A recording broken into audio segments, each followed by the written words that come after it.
All right, everyone, welcome to the Sarcasm Liberty live stream. We're kind of doing a last minute one here. I got Amos, Brooke, Madness, Mike, and Jason. Most of you, anybody who's watched our streams, you should recognize most of these guys from the last stream we did. Amos and Mike and Madness were all here. Brooke actually does Shitlord Preachers live streams with Amos.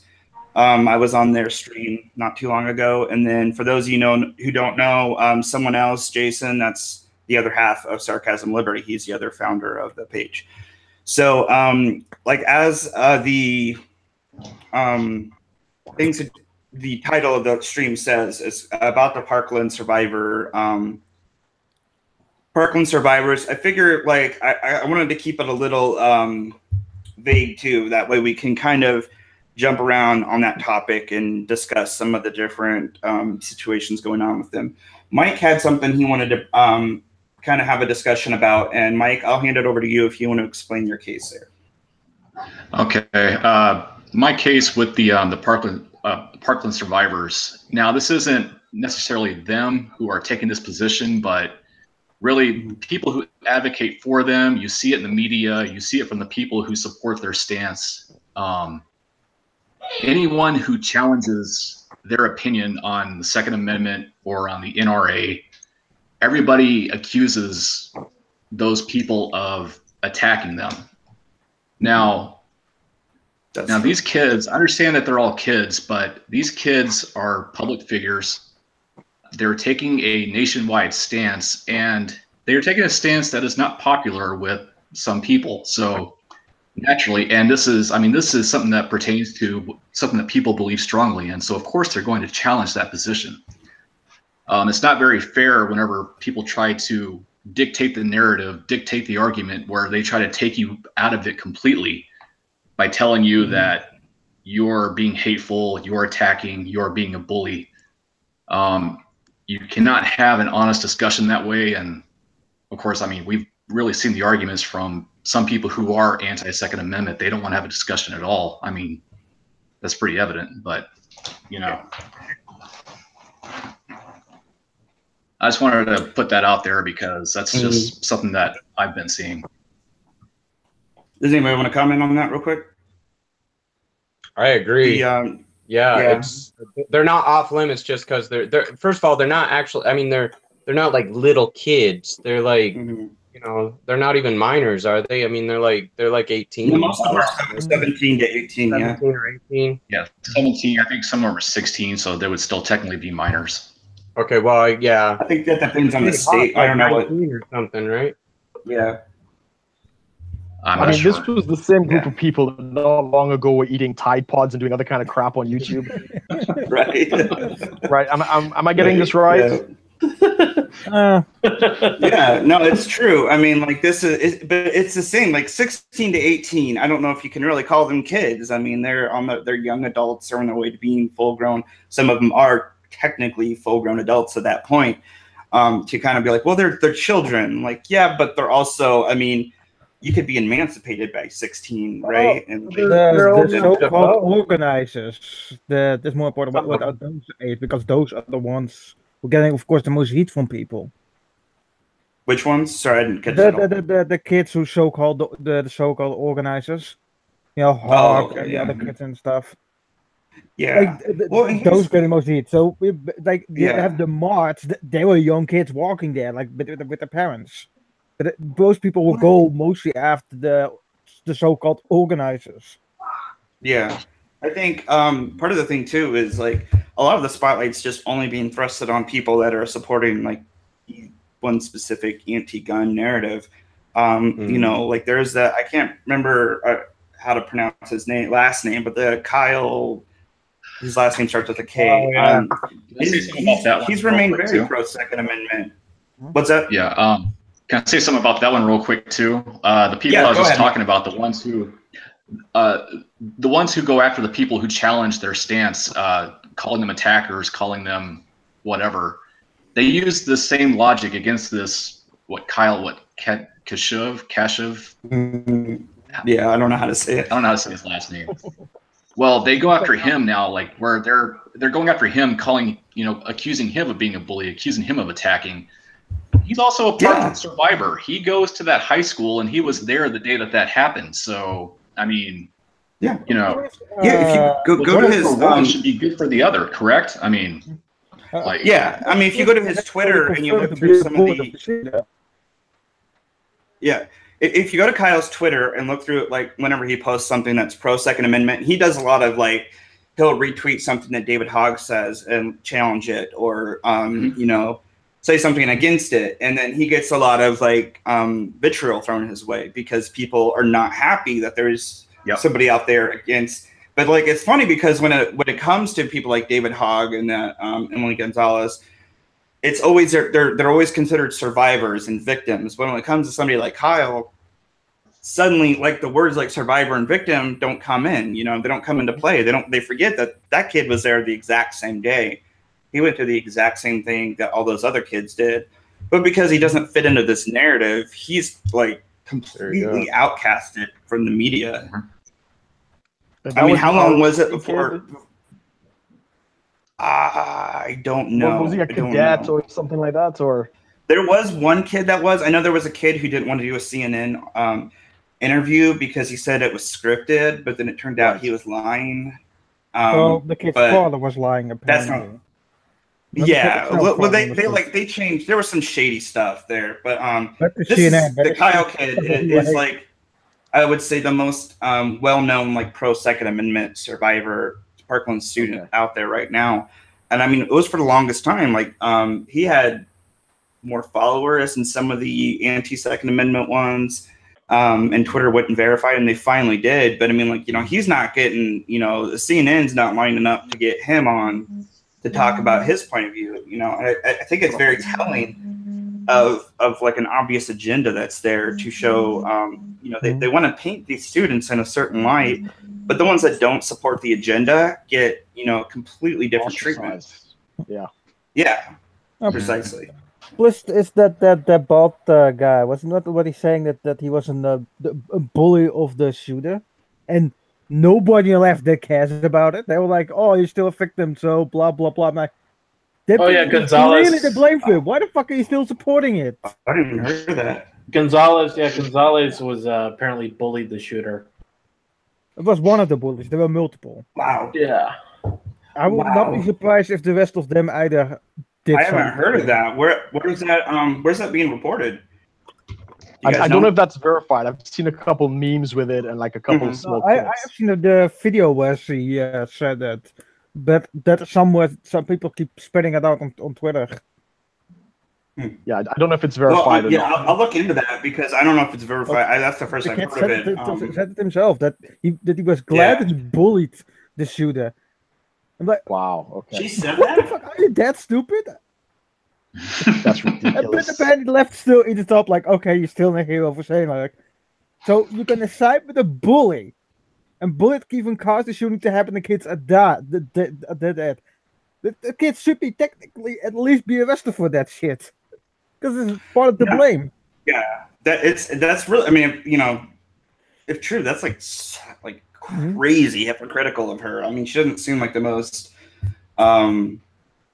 I don't know. She seems pretty shady. Yeah, she seems really shady to me too. Like she and especially David Hogg seem like the two that are like looking for. They're seeing this as just an opportunity to be in the spotlight right now. Like I don't, I wouldn't be surprised if they have some kind of careers like spin out of all of this in the media or something like that. I would be like amazed if all of this doesn't actually school anymore. No school will want to apply for him. And apparently there was an interview with him where he basically shit talked his own parents. He talked about David Hogg? I'm like, what the fuck for rude kid are you? David Hogg? Yes. Like he made comparison like we kids are smarter because we know technology better. He then talks like my parents don't even know how an iPad works, so I have to show them in like 2 seconds how it works because I'm smarter. I'm like, dude, what the fuck? Well, it doesn't make you smarter. It just makes you more familiar with technology. He calls his parents fuckers. I'm like, what? Why do you call your own parents fuckers? Did you guys see the interview that he gave about how he he's like,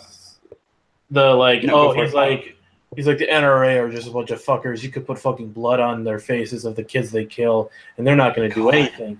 And then they were like, do you like get energized? And he was speaking like he was like psychotic. He's like, the more tired I get, the more energized I get to like go further. I'm like getting no sleep, and I'm like, you're losing. That's just weird. You're losing your mind.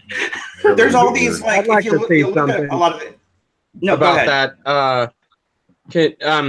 David Hogg's a little shit, man. He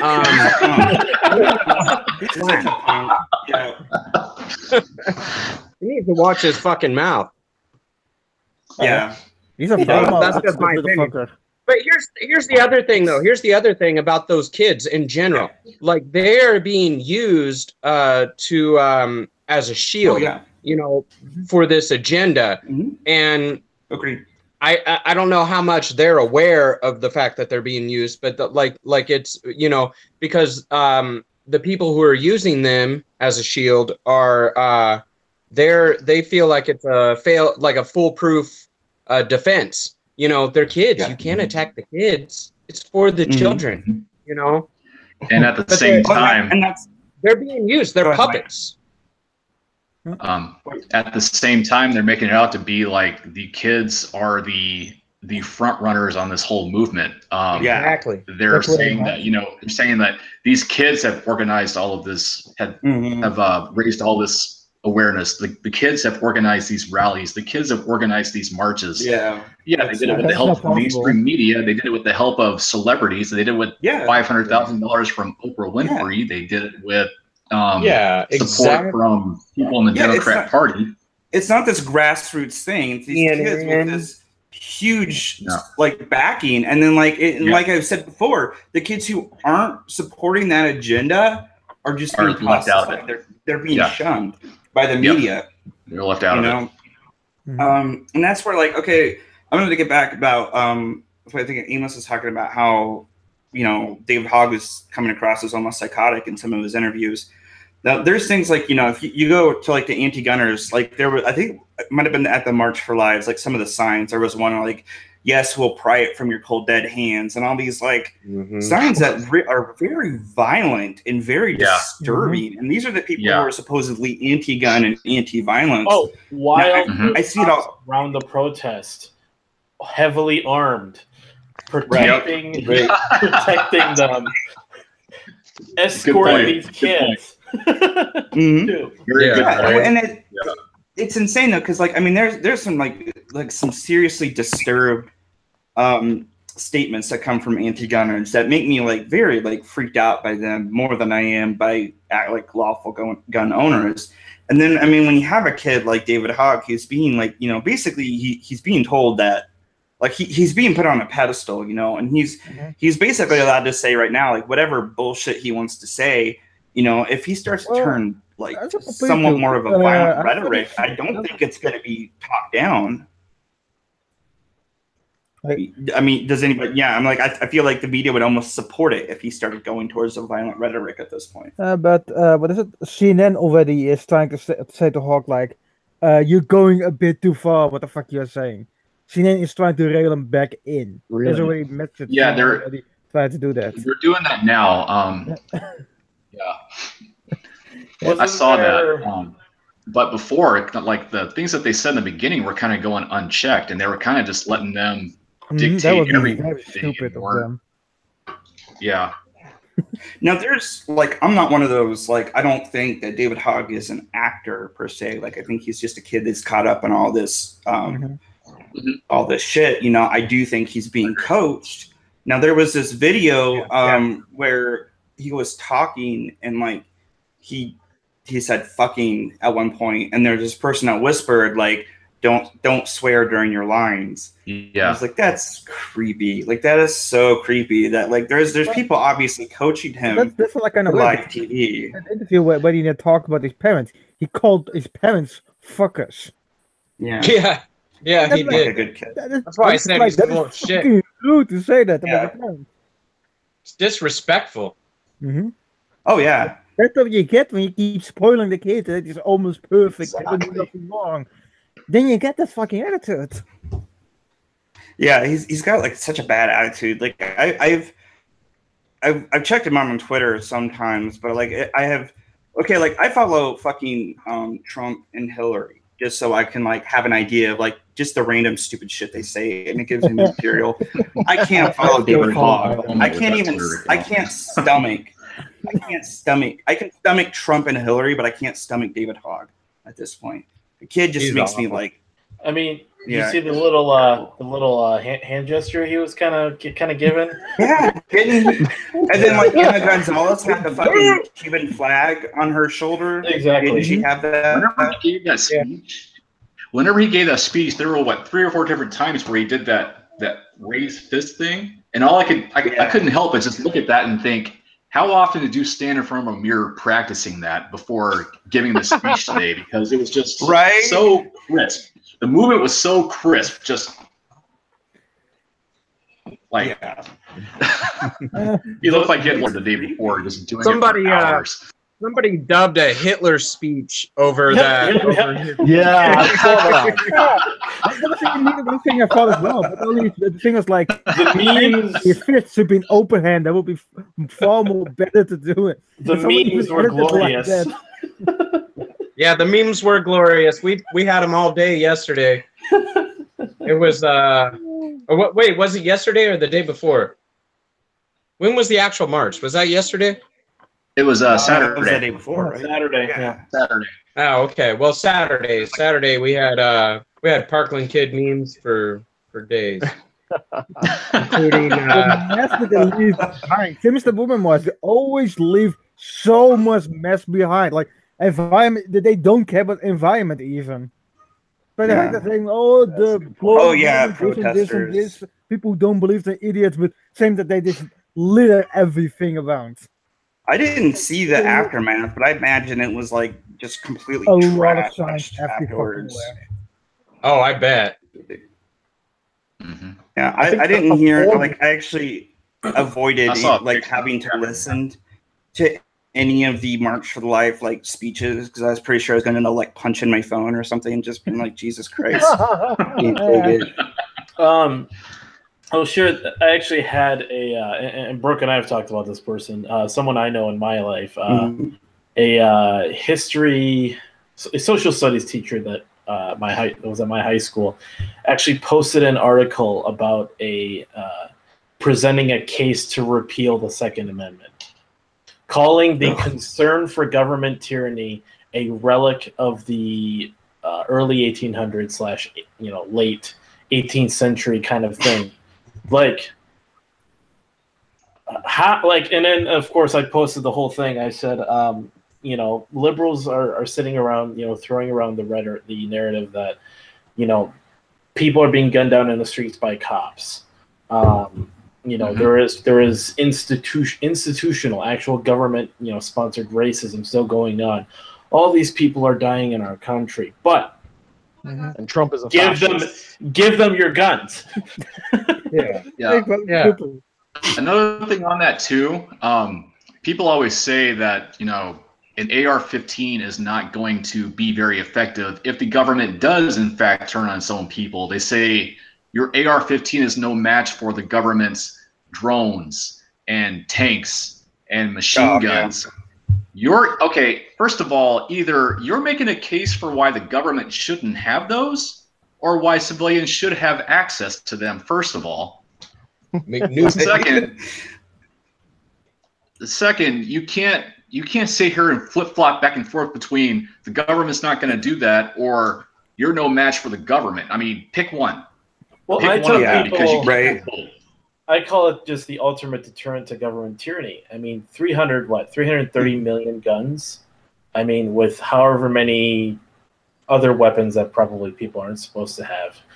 As much as you can go and say, yeah, the government, it can completely overwhelm it. But if you were the government and you wanted to commit tyranny, would you be more willing to attack if your people were unarmed versus if they were more armed, then maybe you'd like to deal with? You just need to look at recent history. Too.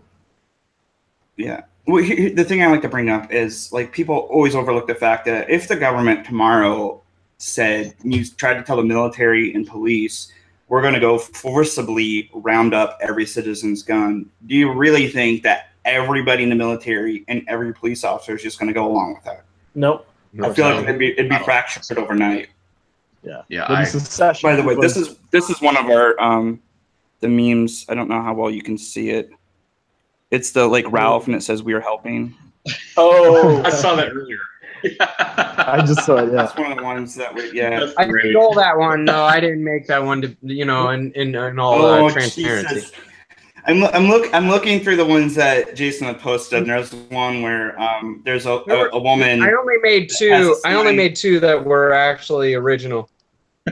Most of them were. This one, there's a woman, and she's got a sign that has like a handgun with a line through it, and it says "Real men use fists," and below that it says "Brazzers." Yeah, I saw that. Is that a real picture? Yeah. Yeah. I mean, the sign is the Brazzers thing. Obviously, is something that somebody else put on there. One of the things we posted was something. Didn't I come up with the tag for that where murder is already illegal? Yeah, that one's one of the original. Yeah, that was one. Just murder is already illegal. Like you really. I mean, people. I mean, it's a problem we frequently come up with. Where like there's a problem and people are like, well, we need to make more laws. We need to make more laws. I'm like, how about we enforce some laws we already have that might actually make a difference? More loopholes. Wasn't there that thing with the geese? Like you can't like unload three shotgun shells into a goose, and they were like, "Oh, geese are more protected than kids." Oh, seriously? It was like some hunting regulation. They posted some actual. Like it's okay. Like there's a regulation that says you're allowed to shoot geese or shoot kids, but you can't shoot geese. Exactly. They're like, people are so actually laws that protect geese. There's laws that protect geese. Like you can you can shoot a kid twice. Have you seen the other one going like we can get away with it? Like, well, officer, to be fair, I only shot the kid with a shotgun twice. People are so dumb. Have you seen the other one too? Of like the kid holding the sign that says something like, it says something like, "Hey, Donald Trump, if the White House is a gun-free zone, why isn't my school?" or something like that. They are though. Yeah, your school is a gun-free zone. Okay, I mean, real quick. The Emma Gonzalez bullying the kid. I don't think she is admitting to bullying him. I think she is admitting that they ostracized him like the entire school did. It says, since he was in middle school, it was no surprise to anyone who knew him to hear that he was the shooter. Those talking about how we should not have ostracized him. You didn't know this kid. Okay, we did.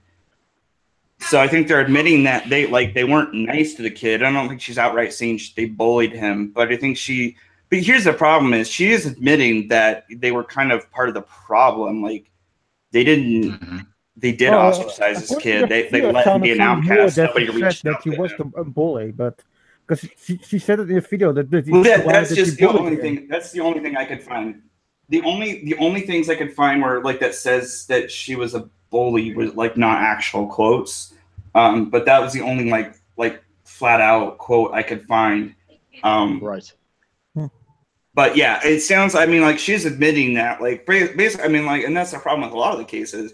It's always after the fact. There's the outcast kid, and he's ostracized or she's ostracized, and nobody reaches out to this person. And then afterwards, you can say it's not a bullying problem because then you have a lot more like trans kids shooting people, gay kids shooting people. It's a white man problem. Like.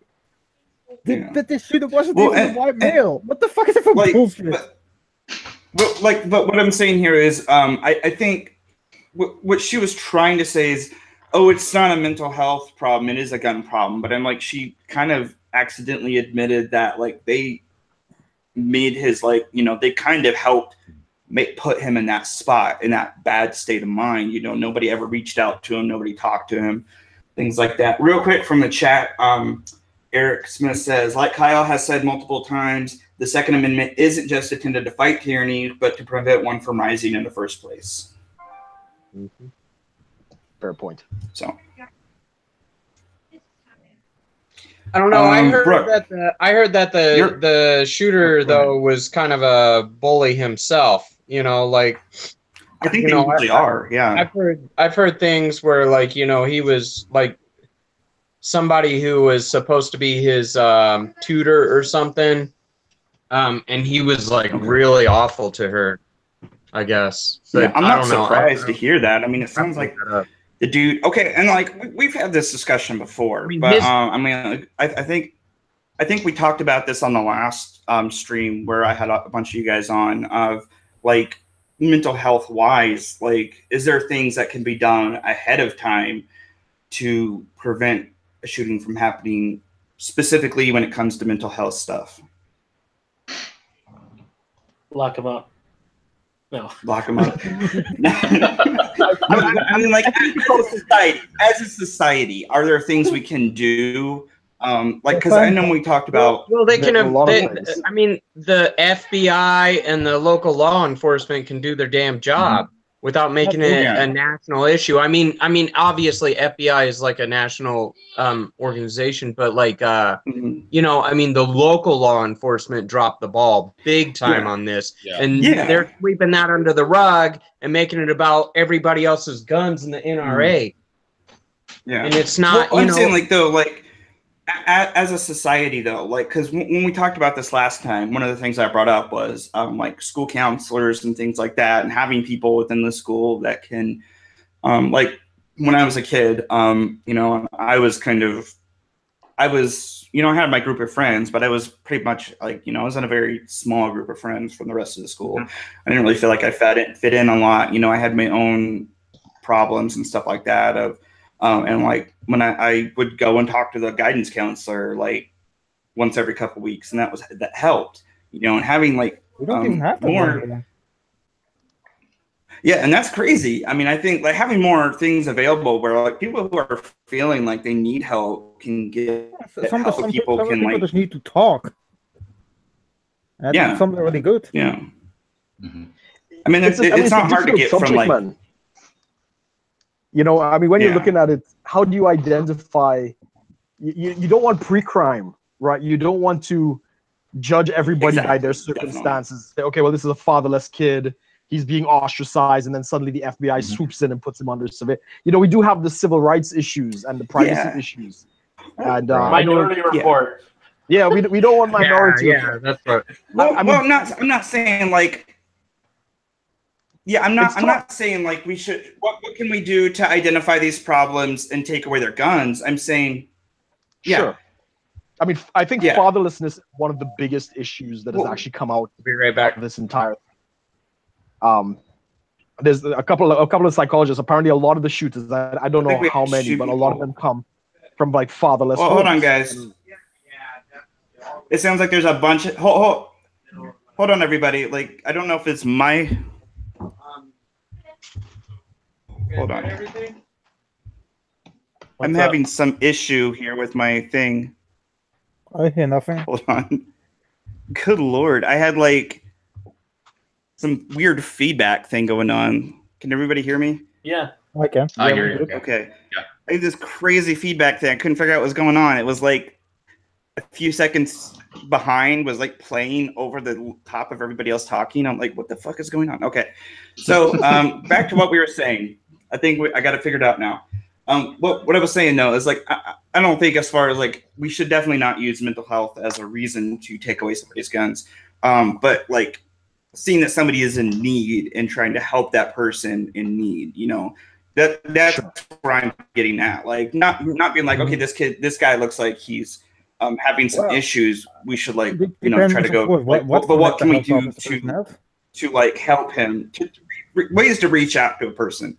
Make a person feel, like if they find out if a person's having problems and what we can do to actually help them, I have a suggestion, and it's one of the original ones that we posted on that day, and it came out of a conversation with my wife.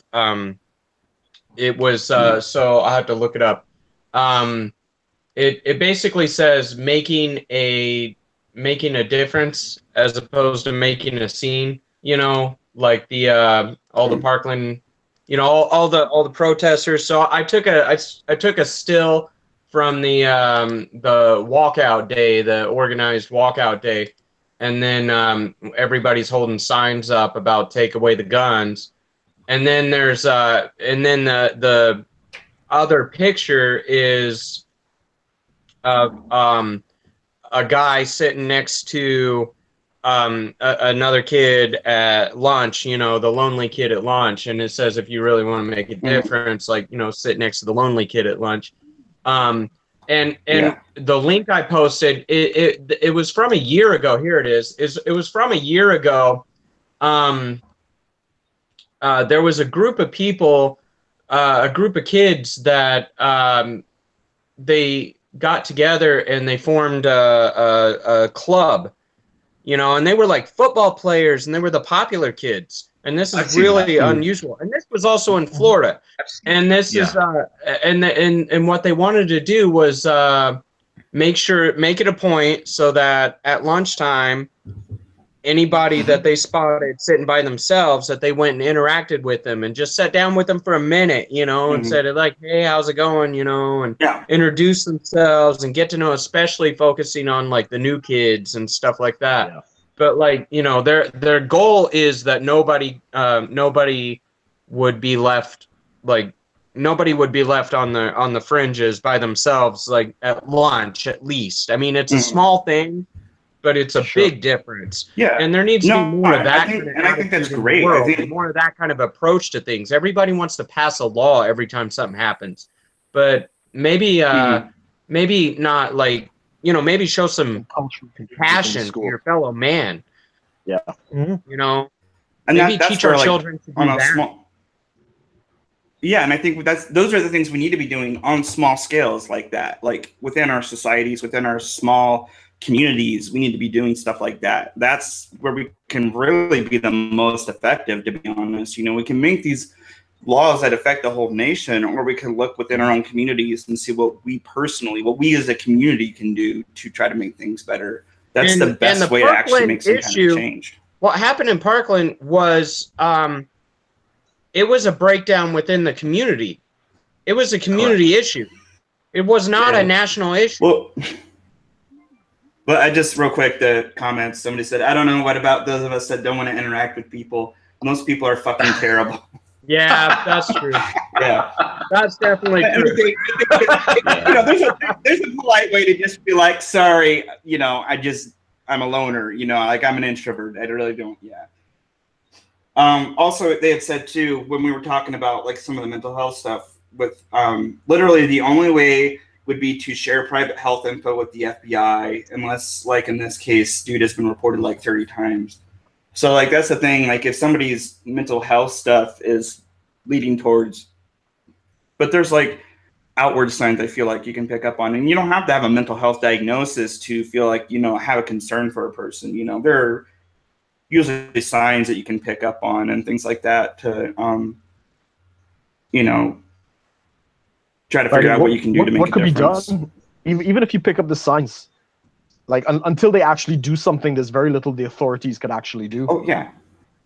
Yeah, I think I feel like legally, there's not a lot that authorities can do, and I feel like that's one of the things where I'm saying is like we need to figure out what we can do with as far as communities go, and us as people, what can we do?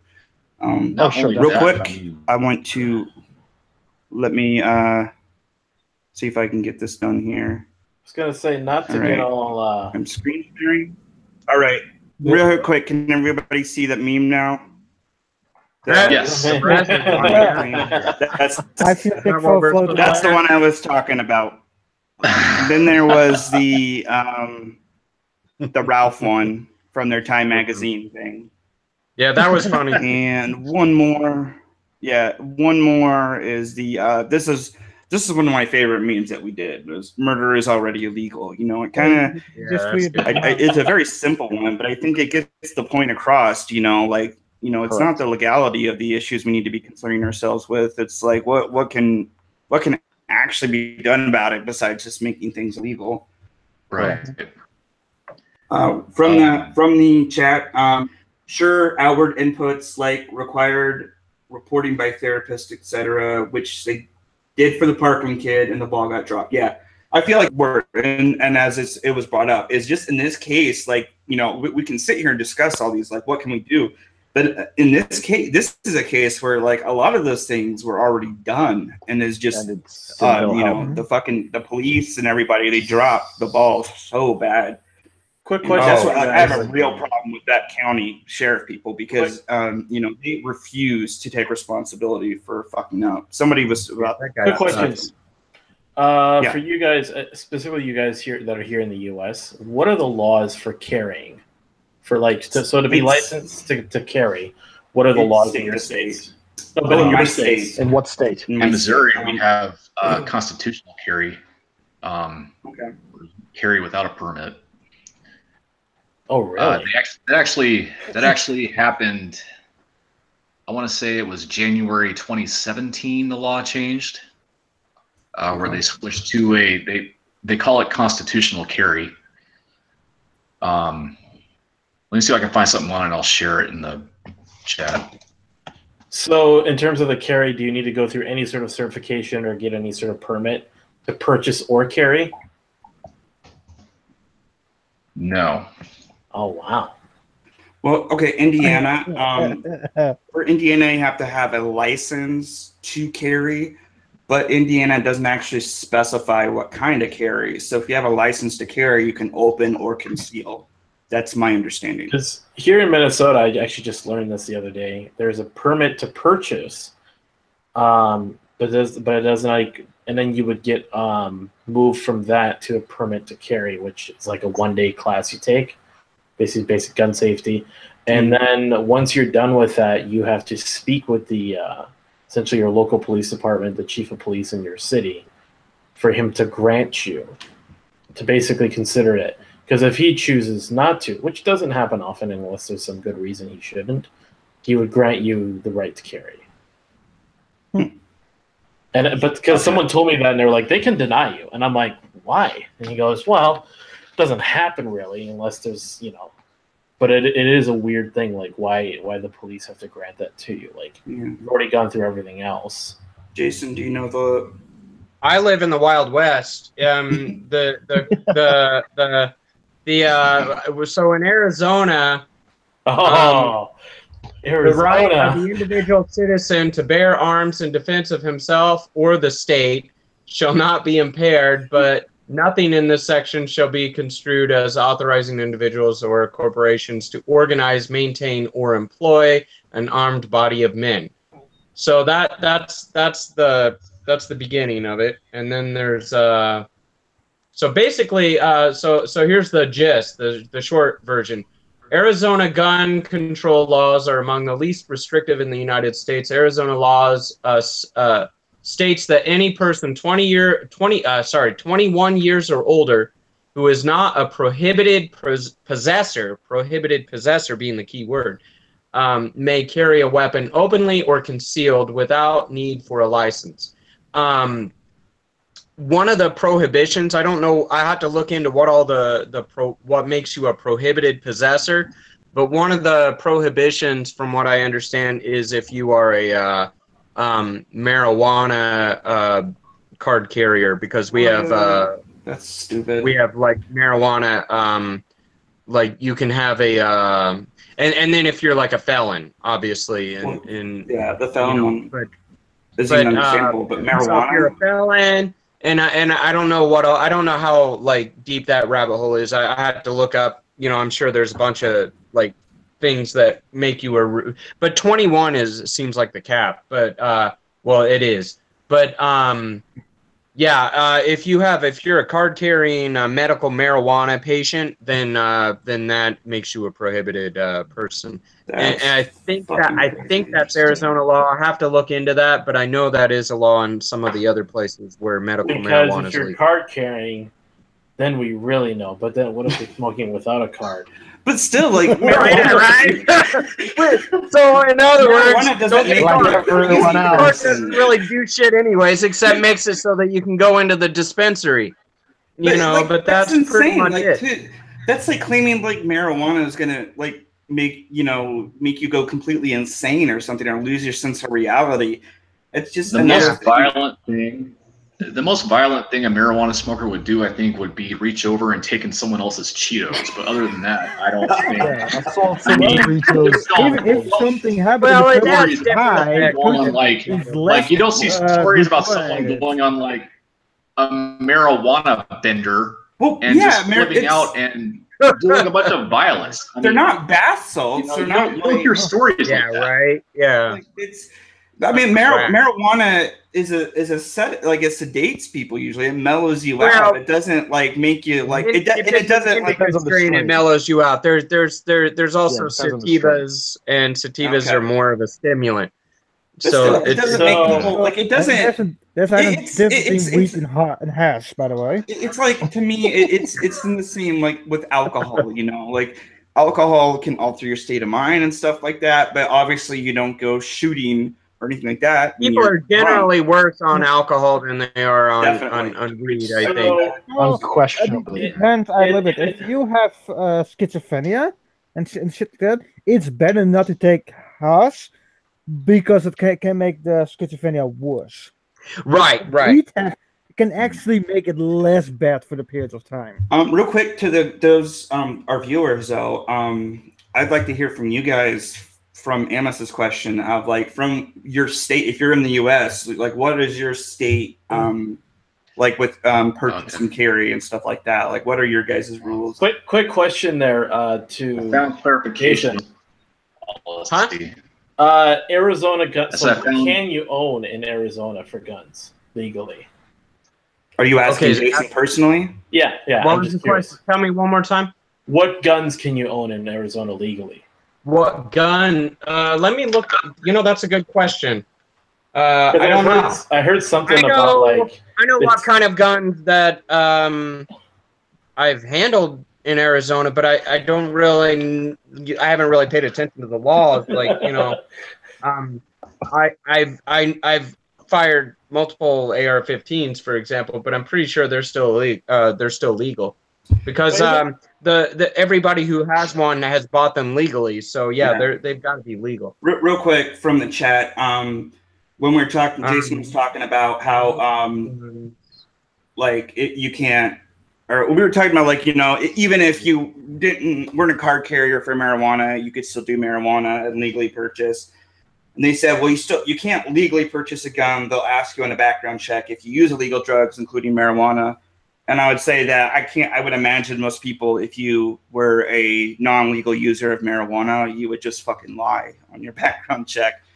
Unless like you've been unless you've been busted for possession or something. I can't imagine like they do. So here's just a crazy idea on video. Someone like smokes a joint while carrying a gun, open carry, walking down the streets of Arizona. Just be like, how dangerous am I? With Jason, that's probably happened. Okay, so here's what I have for weapons that are denied, you know, or are prohibited. And any item that is a bomb, grenade, or rocket having a propellant charge of more than 4 ounces of explosive, incendiary, or poison gas. Any kind of thing that is designed or adapted to muffle the report of a firearm. So silencers or whatever, suppressors, whatever you want to call them. Firearm that is capable of shooting more than one shot automatically without manual reloading by a single function of the trigger. So, you know, fully automatic weapons, basically the stuff that's illegal everywhere. What about Amos was like, so no Zyklon B then. Oh, and here, an instrument including a nunchuck that consists of 2 or more sticks, clubs, bars, or rods to be used as handles, connected by a rope cord or wire. Which is totally bullshit because I own like multiple nunchucks. My kids learn how to use them at karate, so I don't know even how that's. Nunchucks are illegal in Arizona, but you have no real carry laws regarding licensing. What? A chemical or a combination of chemicals, including dry ice, And dry ice is not illegal, but I guess it's depending on how you store it so that it'll create a bomb. So basically, bombs, improvised explosive devices. So we're gonna make a dry ice nunchuck bomb. There are so many ways to like improvise with motors in it to make it fully automatic, obviously. Real quick for the chat, Eric Smith, I'm in Alabama, and the laws here are pretty nice. You can open carry as long as you're over 18. I don't remember if a permit is necessary. I think it is, and that includes swords. Cool. Sweet. You get open carry a sword in Alabama? Does anybody know what their state laws on swords, open carry of swords are? That's not something I've ever looked up before, but I'm about to. I'm doing it too. I did get clarification. Because to be honest, I've already done that, and I'm not sure if it's legal or not. Alabama sword laws. You can really buy a sword, but that can only not be in shops a sword here. My housemate have one. Yeah, I've already open carried a sword in Indiana. I don't know if it's legal or not, so I'm curious as to if I broke a law. The thing is, you can legally own one here. Like I have a small dagger in my room somewhere. Wait, you can or can't? You can. You can. I bought this just in the secondhand store. I bought a dagger. They're like in the UK there. Because there are places overseas that are legitimately trying to like ban sharp knives, like pointy knives and stuff like that. Because like we joked about, like, well, knives are going to be next, and like you can find these pictures of in Ireland. Local like police and stuff doing these knife turn-in things, and they were talking about trying to ban knives that had a pointy edge. Make all knives have a rounded edge, like kitchen knives all have a rounded edge, so you couldn't like stab something. It's insane. Ireland is talking about I sometimes remove to certain places, especially this place with people with ADHD, autism. They sometimes remove those sharp knives for obvious reasons. But on the street, you can legally carry a knife with you as long as it's smaller than the horstone part of your hand. As long as it's smaller than that, you can legally take it on the street with you. Yeah, there was a lot of that of like, the knife has to be, the blade has to be smaller than the palm of your hand. So here's a couple. Hold on real quick, Amos. Mike had something he was saying a second ago in regards to the...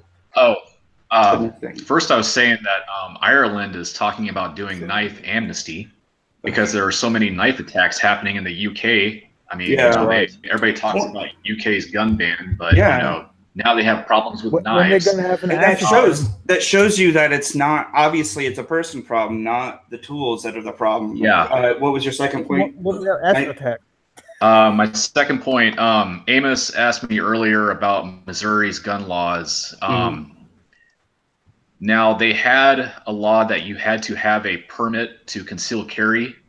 The General Assembly passed a bill to make the state a constitutional carry state. The guy who was governor at the time, Jay Nixon, he vetoed it, but they did a veto override. So January 1st, 2017, it took effect. As long as you're 19 years of age and there's nothing that restricts you from having a firearm, you can carry without a permit, and you can also purchase without a permit. And Missouri is said to have some of the weakest, meaning most lenient gun laws in the country. Amos, I'll get to your thing in a second, Amos, real quick. Just wanted to get back to the sword thing for Indiana. Indiana's switchblade ban began in 1957. Some states require knives to be concealed, and other states have blade length laws and may even limit the ability to carry a sword or machete. Indiana has no such limits. There is no blade or overall length law in Indiana. So I guess in Indiana, it's perfectly fine to open carry a sword.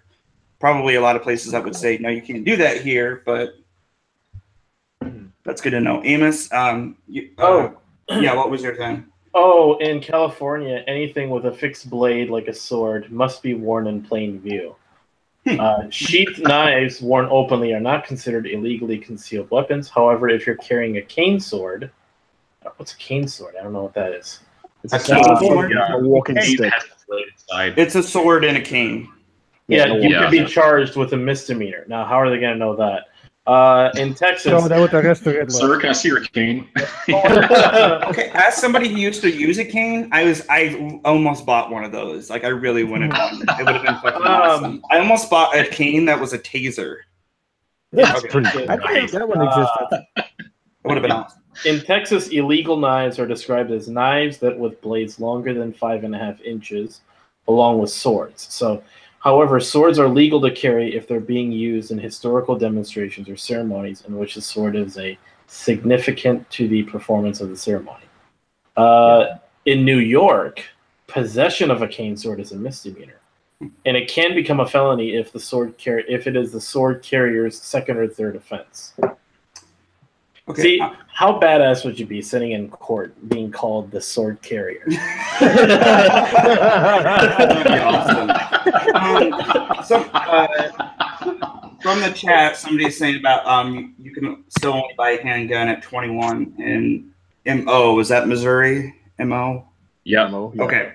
So there's all this talk of like they want to raise the, where you have to be 21 to buy a gun instead of 18. So what are your state laws in regards to that? Can you buy a 18 or is it Missouri is 19. 19. And since we're on the topic of knives, in Missouri, it's legal to conceal carry a pocket knife, but you can't carry anything else concealed. What about mace? Does anybody have any, do you guys' states have any things on mace? Because I know it's legal here. Yeah. I actually, when I was dating someone, she carried around mace just fine. She bought it from the store. So. Did she buy it for you, Amos? I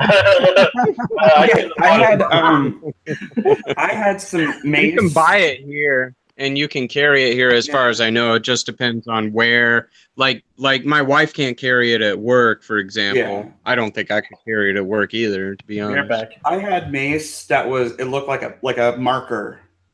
It was just like a marker. You could put it in, whatever, and then you take the cap off, and it looked like a breath spray thing, but it was mace. And I can confirm that it is possible to get away with that on an airplane without them having any idea what it is. Really? Mm-hmm. On the carry-on. Well, now the NSA knows. Yeah, now they know. But there's a lot of but can I say something about the plane stuff? Yeah. It is illegal to take weed on a plane, right? But you can't take weed seeds. You can legally take them from a country where it's legal, take them to a place that's illegal on a plane. Weed seeds are completely legal. That's funny. For some stupid reason. But I was gonna say, for mace and tasers, there's actually for people who want to know, just even viewers or anybody who people who might have either they're not allowed to because of state laws or just don't feel comfortable with a gun, but they want something else, but they don't want it to be obvious that they're carrying mace or a taser.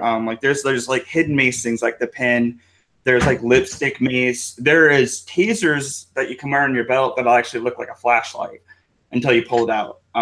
There's it's now you'd have to check your state laws obviously to see, because it could be considered a concealed weapon because it doesn't look like a weapon. But those are actually things that exist out there. People who have to walk home, women and stuff like that who have to walk home alone at night and for protection and stuff like that, but they don't want it to look like they're obviously carrying a weapon. Those are things that are out there. The pen mace, I carried it for a few years, pretty much everywhere I went. I just carried it with me. What? Nice. What is it? What's that, Amos? This was hers. She left it here. Never opened it. She never used it. Nice. I guess that's a compliment. I wanted to, when we're talking about age restrictions for Indiana, to purchase a long rifle or shotgun, you have to be at least 18 years old.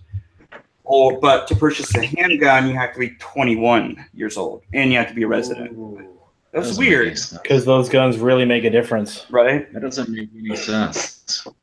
Yeah. Here's the thing, because it says long rifle, and I've never tried to purchase an AR-15. I don't even know if you can in Indiana, but I'm like, wouldn't it be weird if you could buy an AR-15 at the age of 18, but you couldn't buy a handgun? Yeah, you walk in and buy it. All right, I'll be back in 3 years to buy the pistol to go along with this. Let me just twist that argument. I mean, an AR-15 versus a Desert Eagle. See? Here's the thing. Just go into a store and pick up a Desert Eagle these days? Like, do stores sell that, or is that something you have to get like a special from like special orders and stuff?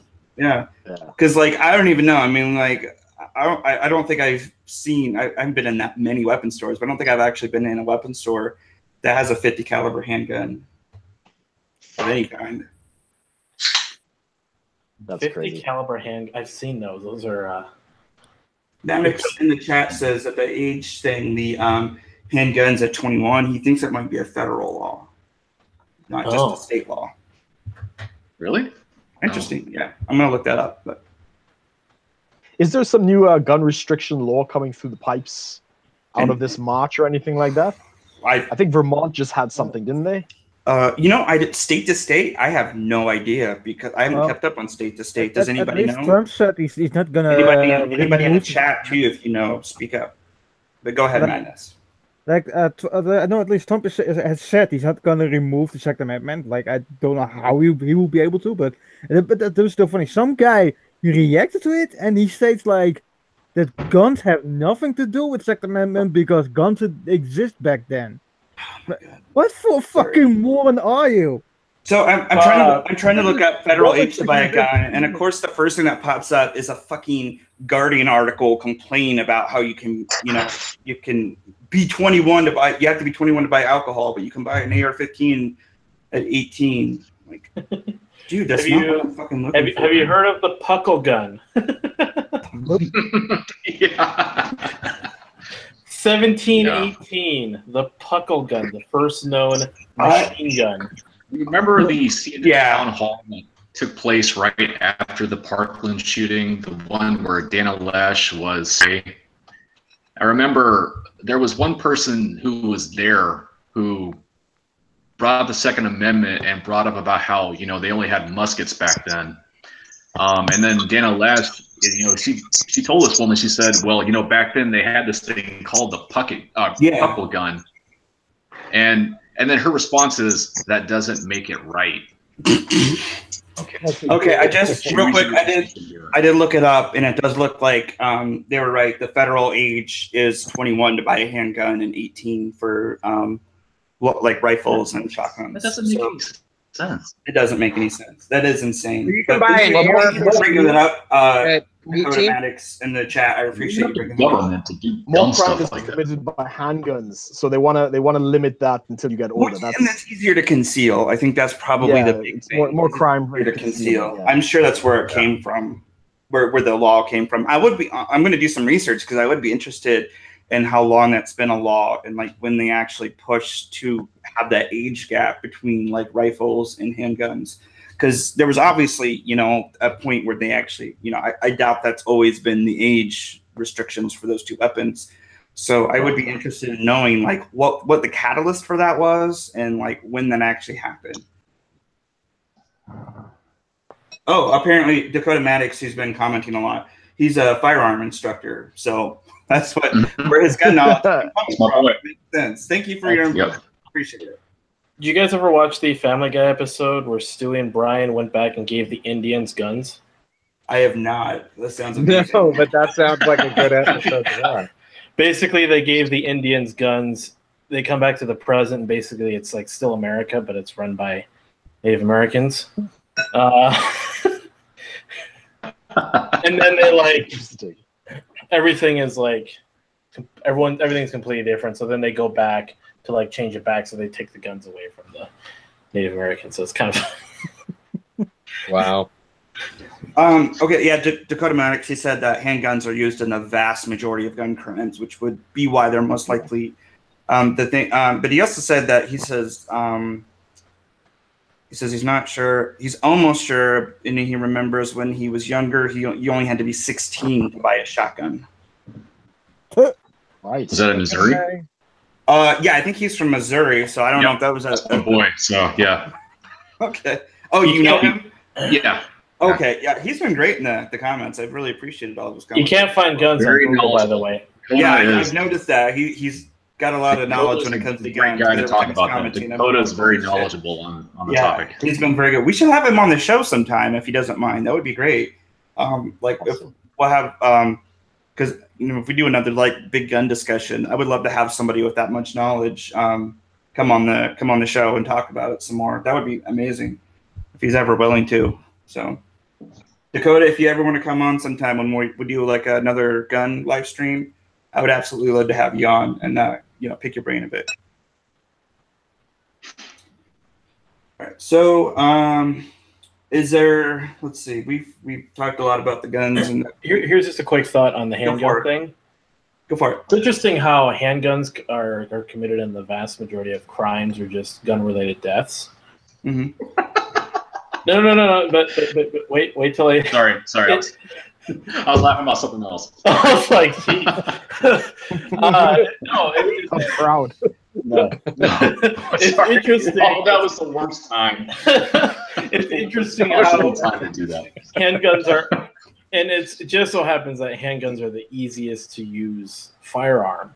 Mm-hmm. And as you move up with the more and more deadly and more things that can actually blow your arm off, you get fewer and fewer kind of incidents.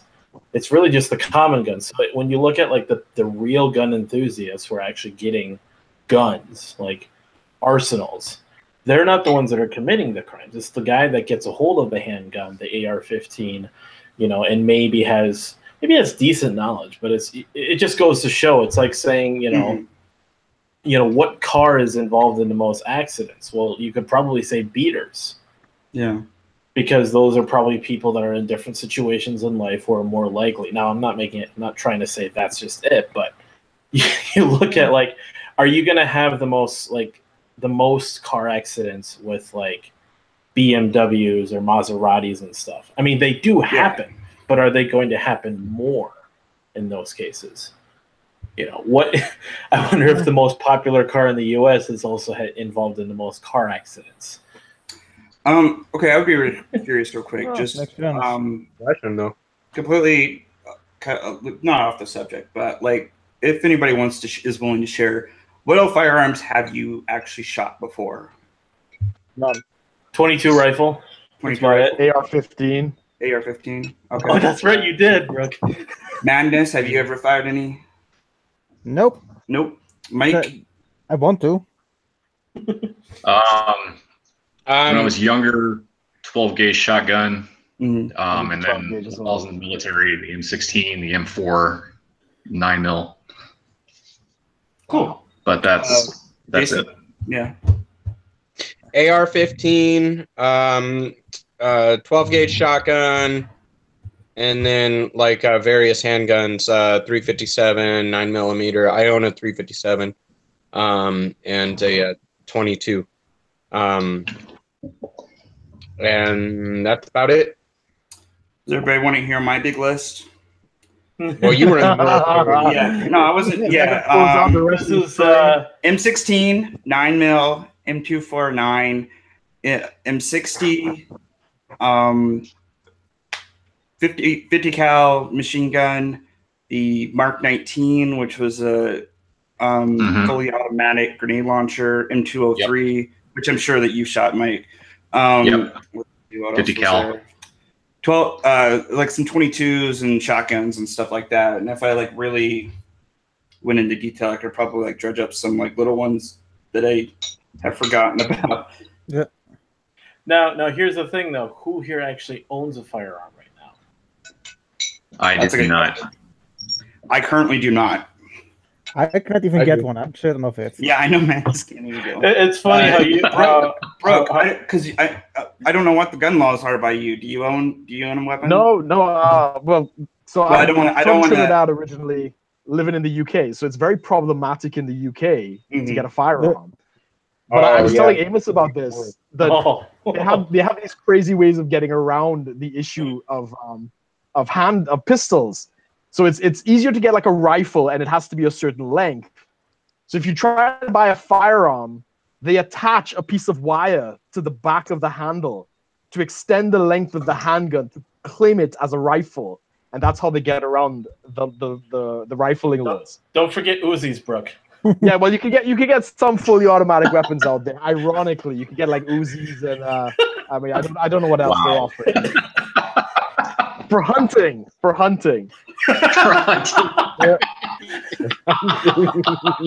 gonna apply when I get back. I will be applying and going through the process. I will try and get something, but it's documented. Do videos, bro. Yeah, it's crazy what they do. Hey, real quick, Mike. Would you be willing to add Dakota to that stream chat that we have going?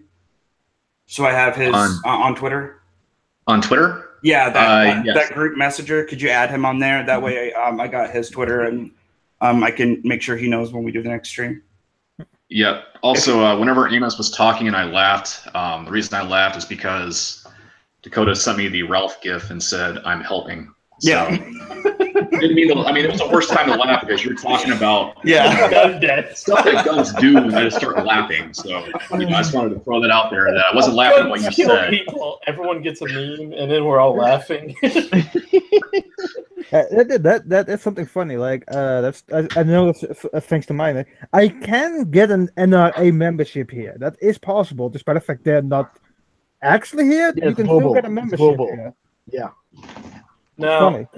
I still have to get one, but I keep forgetting it. Josh, did you see Shane's post on the National Racquetball Association? I did not. What? Tell me about that. Oh, he basically posted this whole thing. I guess he quoted someone and got blocked on Twitter. He quoted someone's tweet about the NRA, and he said, "I wonder what it." He made some comment like, The National Racquetball Association will be furious, instantly blocked. And he said, apparently I can't joke about racquetball on Twitter. Yeah, I feel like he gets into all kind of shenanigans. I love that guy. That's great.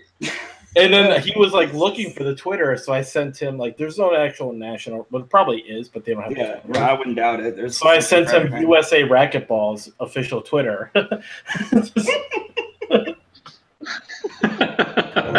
awesome.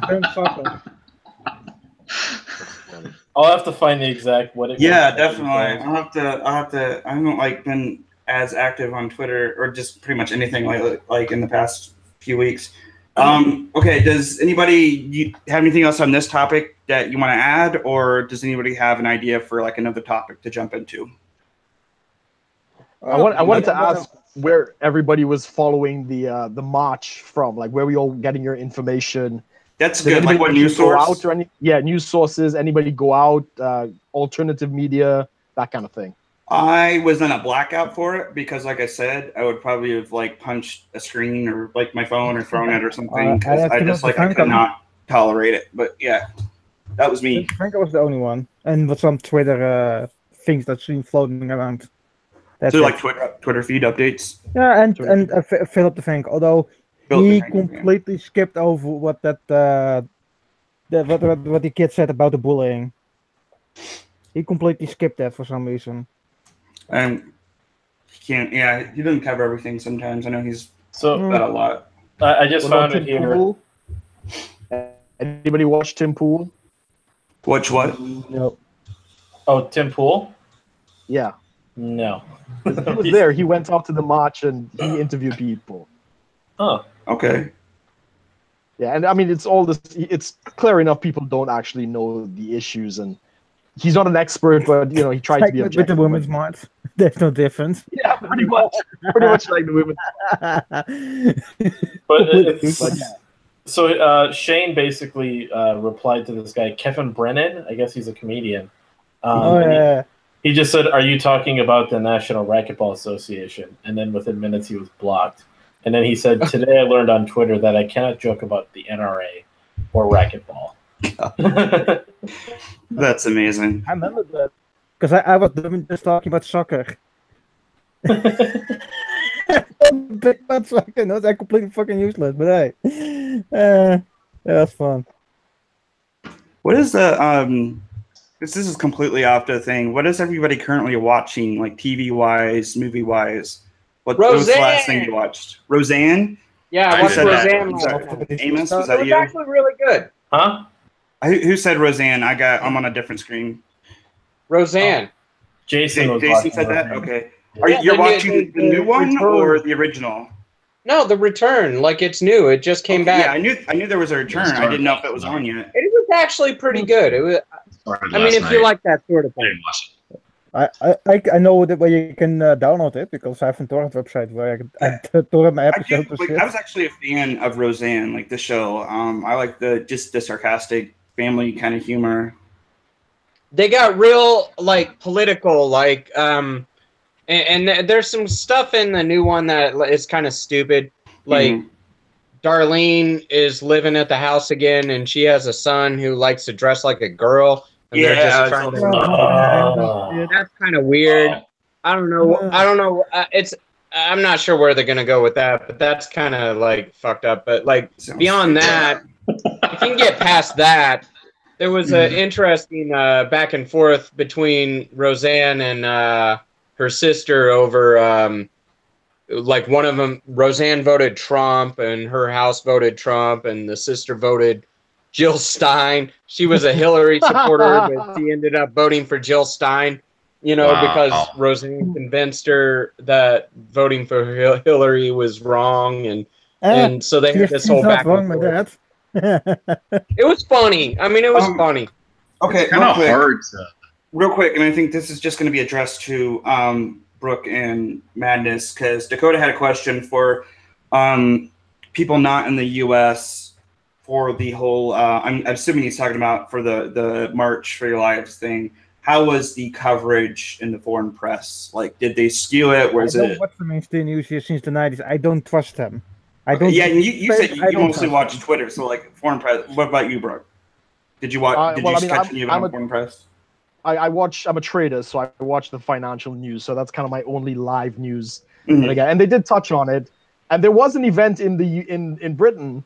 And of course, like the Libertarian Party in the UK is like, this is another time the Brits are trying to tell the Americans to put down their guns. It didn't work out so good last time. That's amazing. So, I mean, the Freedom Caucus in the UK is very pro. They want to loosen the laws and other things like that. Of course, you're going to get head, pincushion, feminist type that are marching for no reason. But and the press, they're spinning it as a puff piece because Britain doesn't have a gun culture. Yeah, Europe generally they don't understand it, so they don't. It's not a big news story. Cool. All right. For people that back to the show thing, I just finished watching Revenge. That it was like 4 seasons with Emily Van Camp and Madeline Stowe. I don't know if anybody even heard of that. No. I only know like watching it because it's Emily Van Camp, like just fucking up people for like 4 seasons of shit. It's amazing. It's really like crappy kind of drama writing here and there, but like she's a badass. So like I only know an Asian move in 2 movies with this called Revenge, and it's a fucking gory as fuck movie. Blood everywhere, knives everywhere. It's amazing. I love the shit. Dakota said he's binging Boy Meets World on Hulu. I haven't watched that show. I haven't watched it in a long time, but that's a good show. I like it. The sequel show, I was like, it was not that bad, but it's like. Dakota, are you binging Girl Meets World Disney too? You say Ghoulies? I seen like the first 2 episodes, and I was like, I don't give a fuck. I don't want to watch it. Wait, my wife watched the Girl. Is it Girl Meets World? Like the revival one. I got a few episodes of that. It wasn't. Yeah, it wasn't terrible. It's not bad. I do like the connection. About it. Yeah, I like the connection. I like the connection they have with the old, like the original series. Like they had these like flashbacks and stuff like that. It was pretty good. I said. It's funny. Yeah. So, anybody else? What are you guys currently watching, like TV show wise or movie wise? I know I already said, but X-Files. The new season of X-Files. I haven't seen any of the new season, which is a shame. You know how much of an X-Files fan I am, and I feel ashamed for not having to watch it. Because I remember, like, Jason would be watching it through, and then he'd, like, call me up and be like, hey, like, when does the movie take place? When am I supposed to watch the movie again? Like, because I watched the X-Files so many times and have read all this stuff about it. Like I knew like seasons, there was like because the movie actually like connects 2 seasons together, and if you don't watch the movie, there's like confusion and stuff. But if you watch the movie in the wrong place, it's even more confusing. Lonnie, what's up, man? We can't really see you, but try talking. Let's see if we can hear you. I hear something. I hear your car, but I don't hear you talking yet. I don't know if you can hear us. Is he driving? Yeah, he's driving. He's on the road. Oh, jeez. Y'all can hear me now? Yeah, I can hear you, Lonnie. Yeah. There you go, man. Hey, welcome aboard. Y'all don't hear too much road noise or anything, huh? We can hear some of the road noise, but I can still hear you. Right now, we've just gotten completely off topic, and we're talking about the last thing we've watched on TV or movie. What are you watching, Lonnie? Not really much of anything on my own, because I'm having to try to share TV with my daughter, who constantly wants to watch SpongeBob. I love SpongeBob. Yeah. I haven't watched the season. There we go. Nothing but SpongeBob. Well, okay, like I've been I watch an episode a night. We usually watch an anime. Like we had watched something called Madoka Magic, and right now we're watching Little Witch Academia. I watch with my daughter.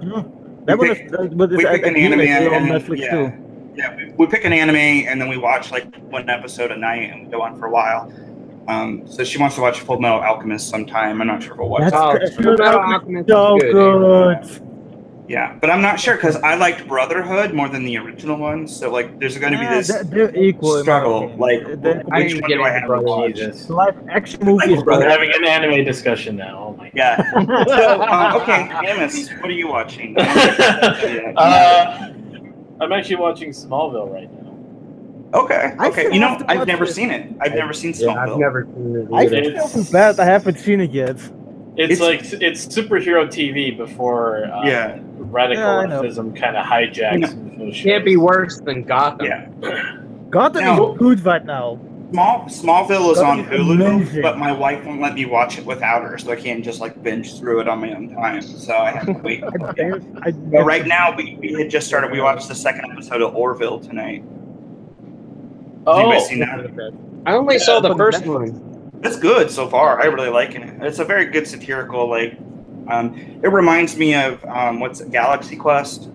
That's what it reminds me of. Yeah, it's very Galaxy Quest. Yeah, it's got that good satire, and I'm surprised there's not. I mean, like Spaceballs and Galaxy Quest are the only two like really good like sci-fi, Star Trek, Star Wars like satires I can think of off the top of my head. They did one on that.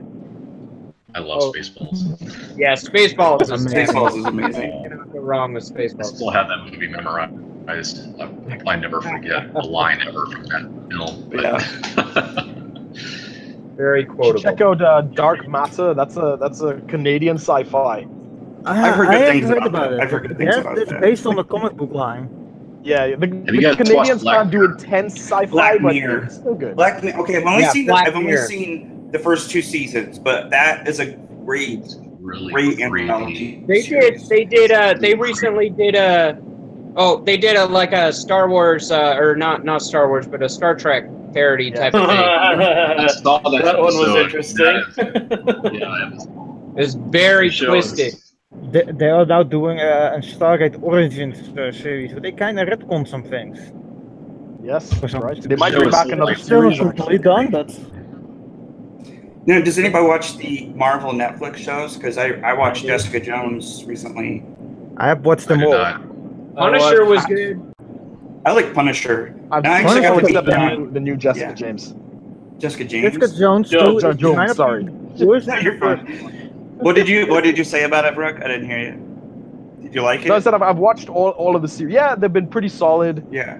I struggled through Punisher for a little while. It got a little slow, but it got good at the end. I really like I haven't Punisher. seen the season 2 yet. John Bernthal, he's not just a good actor, he's a good guy. I actually got to meet him like face to face. He's a really cool person. That guy you should get the guy on live stream. That would be amazing. If I could, I totally would. Right. That would be amazing. I would talk to him for hours. I see the guy doing that. Higher production value or something to get him interested. Yeah, I couldn't even get fucking some like shitty politicians on to talk to me on live stream. I called their offices and the guy seems so confused about what my intention was. And I'm just like, I don't agree with her and I would like to debate her on this topic. It's like, do you live in New York? I'm like, no, but I don't think you have to live in New York to have this discussion. Debate. Yeah, I've personally thought of like at some point in the future, like what if I ever considered pursuing any sort of elected office? And I thought, what are all these live streams in my YouTube channel? What's going to happen to all of that? You're screwed. They're going to see me like joking about all sorts of stuff and be like, okay. There was those two politicians, those two lawmakers that were trying to make the Tide Pods bill where they wanted to make it look less appetizing. I tried like hell to get them to talk to me on a live stream. This is before I started my own channel, so I was gonna Shane and Nico were gonna host. And I talked to them like, and they're like, what? When I talked to this lady's like office manager guy, and he's like, what's the name of the YouTube channel? And I was like, Kappa Supremacy, and he was like, what? It's a joke. It's not serious. Speaking of which, the next time you do talk to those two politicians, tell them to quit virtue signaling, because a law to make Tide Pods less appetizing is nothing but just virtue signaling. Well, okay, like I never got to talk to the guy on like any of his team on the phone, but I talked to the ladies, like some of her staff, and I was like, it makes no sense. I think it's completely ridiculous, but she's trying to make it into a law, and I feel like it needs to be discussed. Just a waste of time. Yeah, and I was like, I feel like it needs to be discussed for the entire nation to be able to see this and like have somebody challenge that idea, because I feel like they're trying to push forward a law without having anybody challenge it. You know, and I was like, that was the whole point. And he's like, I promise, I'm not here to attack anybody. You know, that's not my goal. I'm not wanting to attack her. We'll have a moderator. I just want to present I would present logic to challenge her position. The problem is not that Tide Pods look appetizing, because it's laundry detergent and there's nothing appetizing about that. And anybody with common sense can tell you that. The problem is that we have a culture where people will do anything stupid for YouTube views, Instagram likes, Facebook likes. Just have the locum bodies. That's more than enough. Here's the thing. The only people that might find it. Go ahead, Lonnie. I was saying that the only people that would find it appetizing would be like a 1-year-old, a 2-year-old, you know, a little kid, because they eat anything. Yeah. Rightly so. Yeah. Here's the thing, though. The only reason they're aware that people are eating them is because fucking 15 and 16-year-olds are eating them on dares. No, I don't know how many. They don't think they look appetizing. Yeah. They just want to do it because their stupid friend told them to. Exactly. It's not a problem of them looking appetizing. It's a problem of retarded teenagers. Yeah, it's no different from the ghost pepper challenge that they were doing, or the or any other challenge. My cinnamon challenge. Yeah, my kids are 3 and 7, and I got this idea from the redhead libertarian Josie, because she did it with her kids, and I'm like, okay, my kids are even younger, so I'm gonna drive this point home. I didn't have Tide Pods. I had Cascade Pods, but they look very similar. And I sat my kids down and I said, does this look appetizing? And my daughter's like, yeah, a little bit. It looks like candy. I'm like, do you want to eat it? No. Why not? Because it goes in the dishwasher. It's going to make me sick. My 3-year-old son's like, yeah, I know, eat that. It makes me sick. Yeah. And I'm like, to my daughter, do you need the government to explain this to you? No, I don't need the government. Wait, you're saying we don't need the government? That is exactly her quote. We don't need the government. That's all she said. You are teaching her right. You are teaching her right. But yeah, like, I mean, she just, like, when I explained to her why I was doing the video afterwards, she just looked appalled. Like, it made no sense to her why, you know. And I'm like, yeah, it's not a problem of like making it, like, changing how it looked. You know, it doesn't make sense, because like Lonnie was saying, it's not little kids eating it; it's teenagers. You know, correct. So change. And here's the thing: if you want, what it essentially boils down to is you're having the government trying to use the law to force a private company to alter their product to change to fix a problem that doesn't even exist. Correct. Like it was so insane. Yeah. After that. Yeah. Okay. Right after that Tide Pod challenge, a new internet challenge came out called the Hot Coil challenge, where you turn on a stove burner, you turn it up to high, you wait for it to get hot, you wait for it to turn orange, you take your arm and place it there and hold it there for as long as you can without it burning. And people are doing this, and they actually have like permanent, burns on their arms because they're doing this hot coil. Government's gonna outlaw stoves now. Yeah, we're gonna outlaw stoves now. Let's just This is so insane. Kids are always gonna do stupid all stuff. stove tops will have to be induction. What's that? Because this culture, everybody wants to have something go viral, so they're gonna do whatever they can. Because they think that people are going to love it. Me and my friends, we did hot glue challenges and stuff like that. We took hot glue guns. We didn't get third-degree burns because of it. But, it was stupid, and we thought it was funny. I think kids do dumb things, but that's what they do. They're kids. They do dumb things. It doesn't mean that the government needs to step in. I think everybody who's like anybody who's older can look back on their teenage years and be like, wow, that was fucking stupid what I did. Kids will do some really stupid things, but like the government, here's the thing, the government can't fix that. That's not a problem the government can or should even attempt to fix. At best, it's a parenting issue.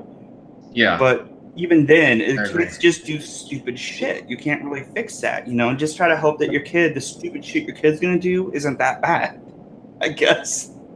Hey, Brooke. Things only get worse and worse and worse.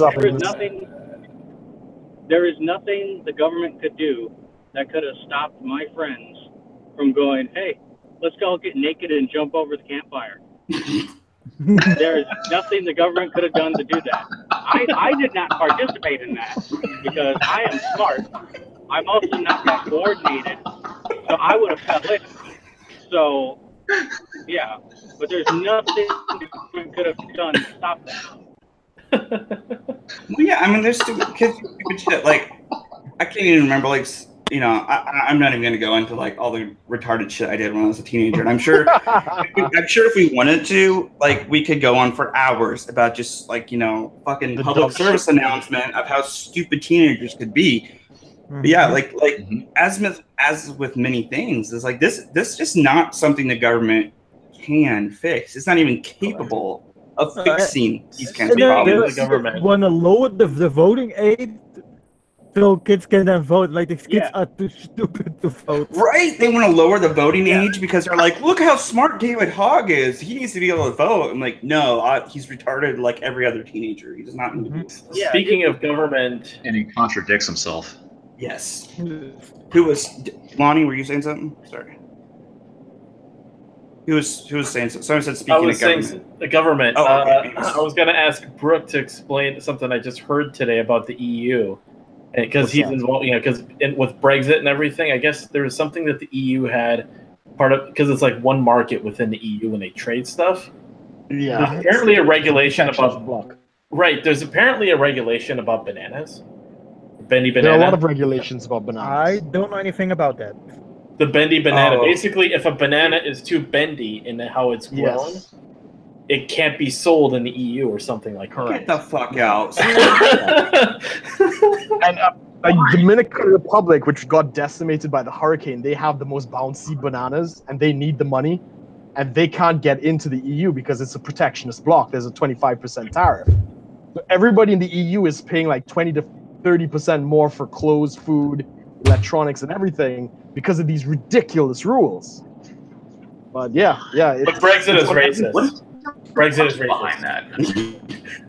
It's protecting producers. I thought they blessed already. No, it's still going yet. Because the government is absolutely fucking retarded to doing it. Yeah, it's going to take forever. Don't actually want to fucking leave. That's why it's not going on, and it's actually costing a lot of fucking money because they're still so-called busy with things. Correct. What is their logic behind the shape of a banana? I mean, it's stupid. No, it's just to protect the local producers, so they pick an arbitrary issue. Like the classic example was the umbrellas coming out of Japan were cheaper and more efficient than the Italian ones.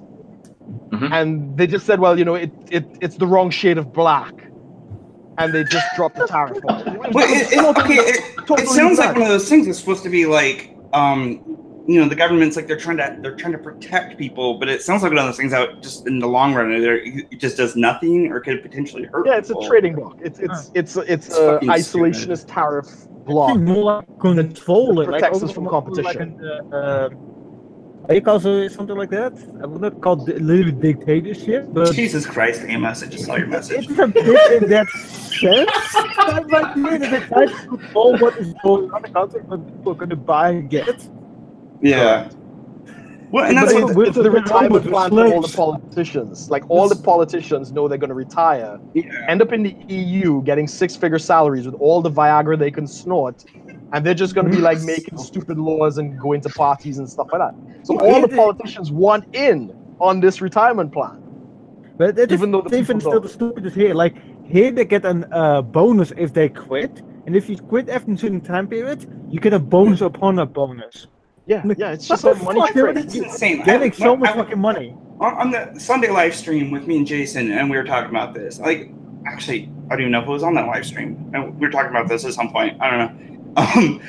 It's just like how insane it is that politicians have the ability to vote on their salaries and bonuses.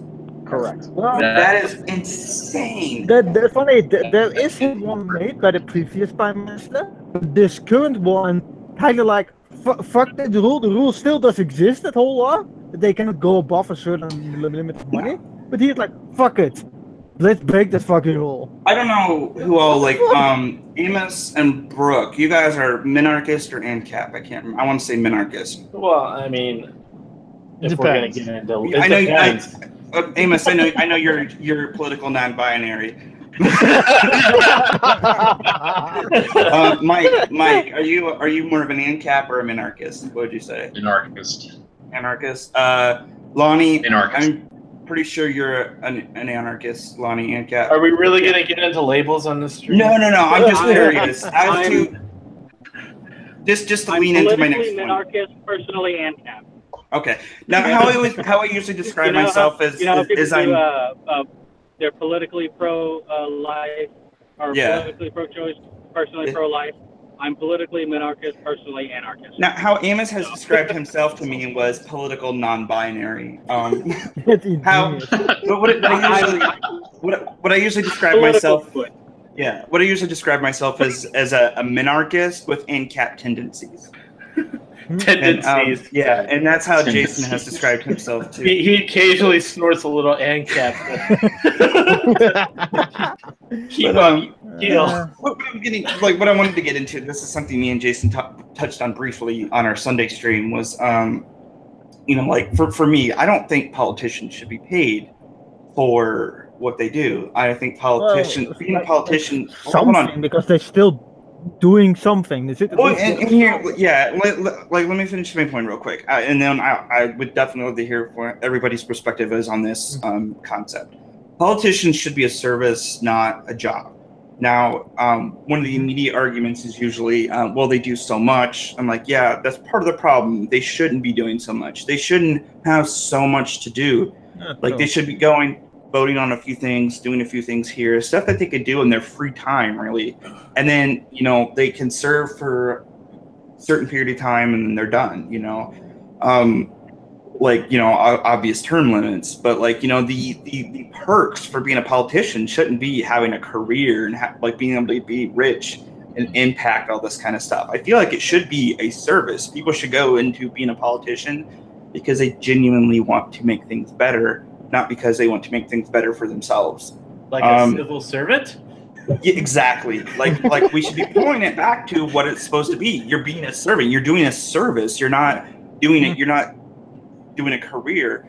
And it should be things you should be able to do in your free time. And then what I said the same thing, that the government is not a group of rulers, but it is a group of like servants for the people. Like someone tweeted it out, and there are some people were like saying, no, the rulers this, and I make even the comment that the EU leaders really should learn that difference because they love to rule about people. Well, okay. Some people are not happy about that. And the idea, though, of like whether or not politicians should be paid and all that stuff, what does everybody think on that idea? Like, do you think there's a justification for them having like a job where they actually get paid for their work? So, you guys have heard of universal basic income?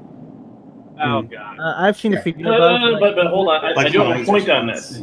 Go ahead, man. Universal basic income. I mean, for those of you who don't, also the viewers, basically, it's this proposed idea that with the coming rise of automation and how like literally a huge chunk of the human population will be without work, stuff like this will basically have nothing to do. So we should be given some sort of basic flatline income that'll cover like basic needs. Yeah, that's the idea. So what if we gave that to politicians? Because it's a relatively low number, by the way. Like universal basic income, people have like it's somewhere between like 40 and 50 grand a year. But then you look at like politicians are making over 100 grand a year, not including their perks. So what if all civil servants in the federal government at least, or even just politicians in general, they get some sort of universal basic income? Basically, more bureaucracy, but someone basically determines, okay, this is what you do, this is what you need, basic needs. So they actually do have to do something else if they want to make more money.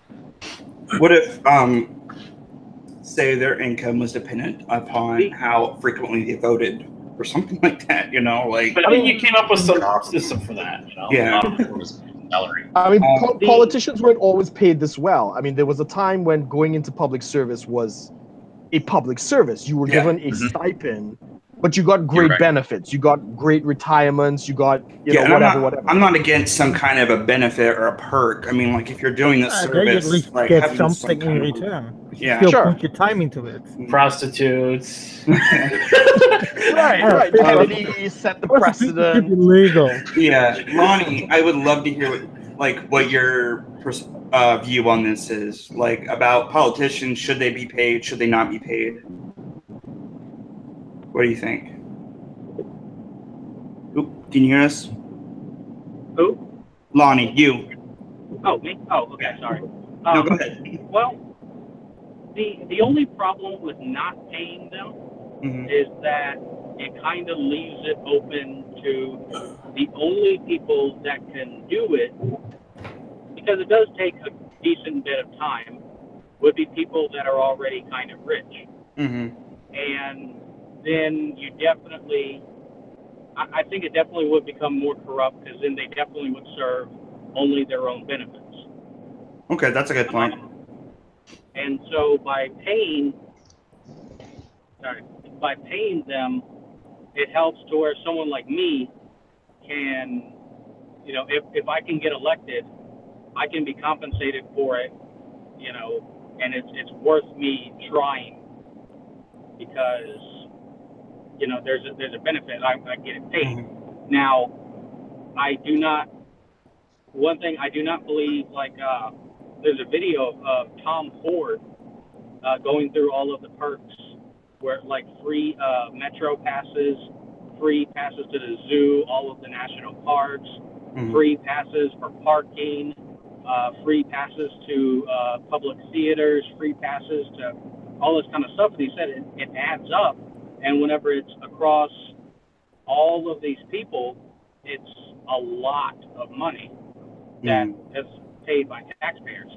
That kind of stuff, no, I don't think you should just be able to go to the zoo anytime you want, for free. I don't think you should be able to park for free. You're rich. You can park your Mercedes with your own money. But who actually goes to the zoo? I do, but I got kids. It's more like the metro passes and stuff like that. The theater passes that if I were to go, it would cost me $100 for me and my wife. But they get in for free and can bring whoever they want for free. That kind of thing. That's the stuff that kind of adds up. So definitely cut all that out. I think if you pay, I think Louisiana to be a congressman is like $16,000 a year plus a per diem. It's too much, but it's not a lot. You know, I agree they should be paid at all because it's coming from taxes. Okay. But at the same time, unfortunately, in the broken system that we have, you have to get people that want to do it, not people that are like, I got nothing else to do, so I might as well go fuck up my country. Dakota Maddox from the chat agrees with you, Lonnie, and he says we'd have more of an aristocracy. Than we do now, and that paying them is a good idea because it gives an incentive to get good people in. So yeah, I can great points, honestly, great points. So that definitely actually makes me rethink some of my view on that. Mike, do you have any thoughts on that? Someone explain. Now, I don't fully understand the 27th Amendment. Now, I guess I understand where if they vote themselves a raise, it doesn't take effect until the next Congress begins. Okay. After the next congressional election. But why do they even get the right to vote themselves a raise at all? I don't think they should. It's an amendment, isn't it? That's bullshit. It's insane. It's insane. I mean, I would hope most rational people could agree. Being able to vote your own raise is insane. Like most jobs, you have that. It's a negotiation. Yeah. Shouldn't your voters should be deciding? Yeah, I've never had a job where I was like, I'm just gonna have more money now. Yeah. And then right. It was like, okay, that's cool. It is now like. Mike had just said, like, the voters should be choosing. So is there a system we could make where voters could actually set that kind of like pay scale for politicians? Is there like a system we could put into place where that can be done strictly like by citizens, not by the government? What was that, Mike? If I had it my way, I would keep all of my own money. And they would get none of it. But that's just me. Well, yeah, I mean, I think another something for should we get metro passes? No. Yeah. I think this is a good discussion for like another time too. I'm gonna write down some ideas because I'd love to have some of you back. But I think a nice discussion would be like how can we what are ways we could make a government without with the least amount of corruption as possible. And like Mike, you being an anarchist, I think would be great to have you on there because obviously like I don't think it's. I don't even know. Oh, okay. I mean, well, yeah, and I want to get some ANCAPs on there because, like, I don't even know if it's possible to create a government that is incorruptible. But, what are the things we can do? How are the ways we can actually fund public services without taxation, without forcible? You say, but you can only be 2 times the president, right? Here, there is no limit. Yeah, that's crazy. That is even more chance of being that corruption will seep in because people keep getting high on the fucking power. Yeah. From the chat, Eric Smith makes a good point that the thing is most of a congressman's income doesn't really come from the wages, but it comes from lobbying and investments made with insider knowledge. And I feel like that's originally what made me very much against this idea. I mean, because we're giving these people so much power, and like not only can they vote for how much money they get, they have this knowledge to control the market really and make themselves more money than anybody else, like any average citizen or even some businessmen get the opportunity to. And I feel like that's what I feel like scaling back how much control they have is a huge part of like building a better government because they sorry, hold on. Some more chat coming in. Hold on real quick. The best, this is from Dakota. The best way to have a lot of smaller governments with the freedom to flow between, the best way is to have a lot of smaller governments with the freedom to flow between them. The idea of a republic but smaller, I'm talking communities of a couple thousand. So it'd be kind of like the concept of states, but more and on a smaller scale, which I think is what he's getting at. And correct me if I'm wrong, Dakota, but that's also something I would actually be all for, is the idea of Like I've talked a lot about how I feel like a lot of the problems we have should be handled within the communities. And this goes back to even like when I was talking earlier in the stream about mental health stuff. You know, we need to be more community focused, community based. And, you know, when we kind of keep increasing the size of stuff, we lose control. And anybody who's talked to me about government waste, you know, has heard my stories about my time at Fort McCoy and all this stuff, and just how much government waste I've witnessed personally. When you get in this huge scale, you just lose control. When you have these smaller communities, smaller focuses, and you give people the freedom to like relocate, you're also increasing competition between them as well. So you have these like small community governments that are going to be wanting to do what's best for the people that live there, because they're going to want people to live there. It increases their economy and stuff like that, and you increase competition. You can do a lot better than it. And you don't have these giant, massive, loaded government problems that just completely spiral out of control and just suck in money and have no actual benefit from them whatsoever. That's my spiel on that. Let's see what everybody else has to say. Josh, I'll make one point on that, and then actually I do have to make a quick stop. That's fine. I'm hoping to end the stream at 10 o'clock, but we'll run over a little bit if we need to. So sure. Yeah. I was just going to say that, I mean, if you look at the UK history, there was a time back in the 1800s where the whole country was basically smugglers. And around the turn of the 19th century, suddenly, you know, the politicians, everything cleaned up, and the reputation of the British politician was such that they couldn't be bribed. Mm-hmm. And everybody's like, well, what happened? How do you go from a country of smugglers to like these ethical, you know, people? And the answer was very simple. They got rid of something called the Corn Laws, which basically made it illegal to import, you know, different types of grain and stuff like that. So when the politicians no longer controlled the market, there was no need to bribe them. They had no power. So it's exactly the point that you're making. The less regulation and money and power that any government has in a market is the less corrupt they can be, because they're the biggest gun and they're the biggest pot of money. And if you think people are going to play fair when those things could be used against them, that's where corruption comes from. Yeah. And real quick, absolute.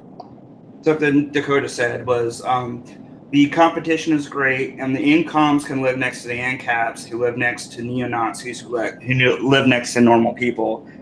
And I actually think that's a good thing, though. Like, I mean, you can have these completely contrasting ideas, but it also increases competition, because if you live in an ANCAP area, you can move to an ANCAP area, or you can move to a minarchist area, or you can move to this area. You know, you can go to you have these freedoms. Like, it's not just... Yeah, the other problem, when you create such areas, you get a lot more echo chamber ideas. But I mean, I think here's the thing too, though. On society is better. Yeah, but on a smaller scale, that's not even going to matter. The echo chambers problem, because if we're talking like a statewide in the U.S., like a statewide echo chamber issue is a big deal, because that's a huge chunk of land. But if we're talking smaller communities, it's not as big of an issue when you can easily just pick up and go somewhere else. And like here's also the thing, though, is I mean, when you have an ANCAP society living next to an ANCOM society living next to an ANCAP society, one is obviously going to succeed and one is obviously going to fail.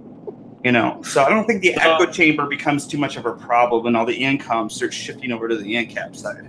Go ahead. I still can't believe ANCOM is an actual thing. That's we talked about that quite a bit. If you haven't seen the Sunday stream with me and Jason, go check it out on the channel. We talked quite a bit about ANCOMs and like some of the just ridiculous ideas. Paradox. It's a fucking paradox. Oh yeah. Rent is theft. We talked about it. We talked about how rent is theft. Property is theft. Check out the whole the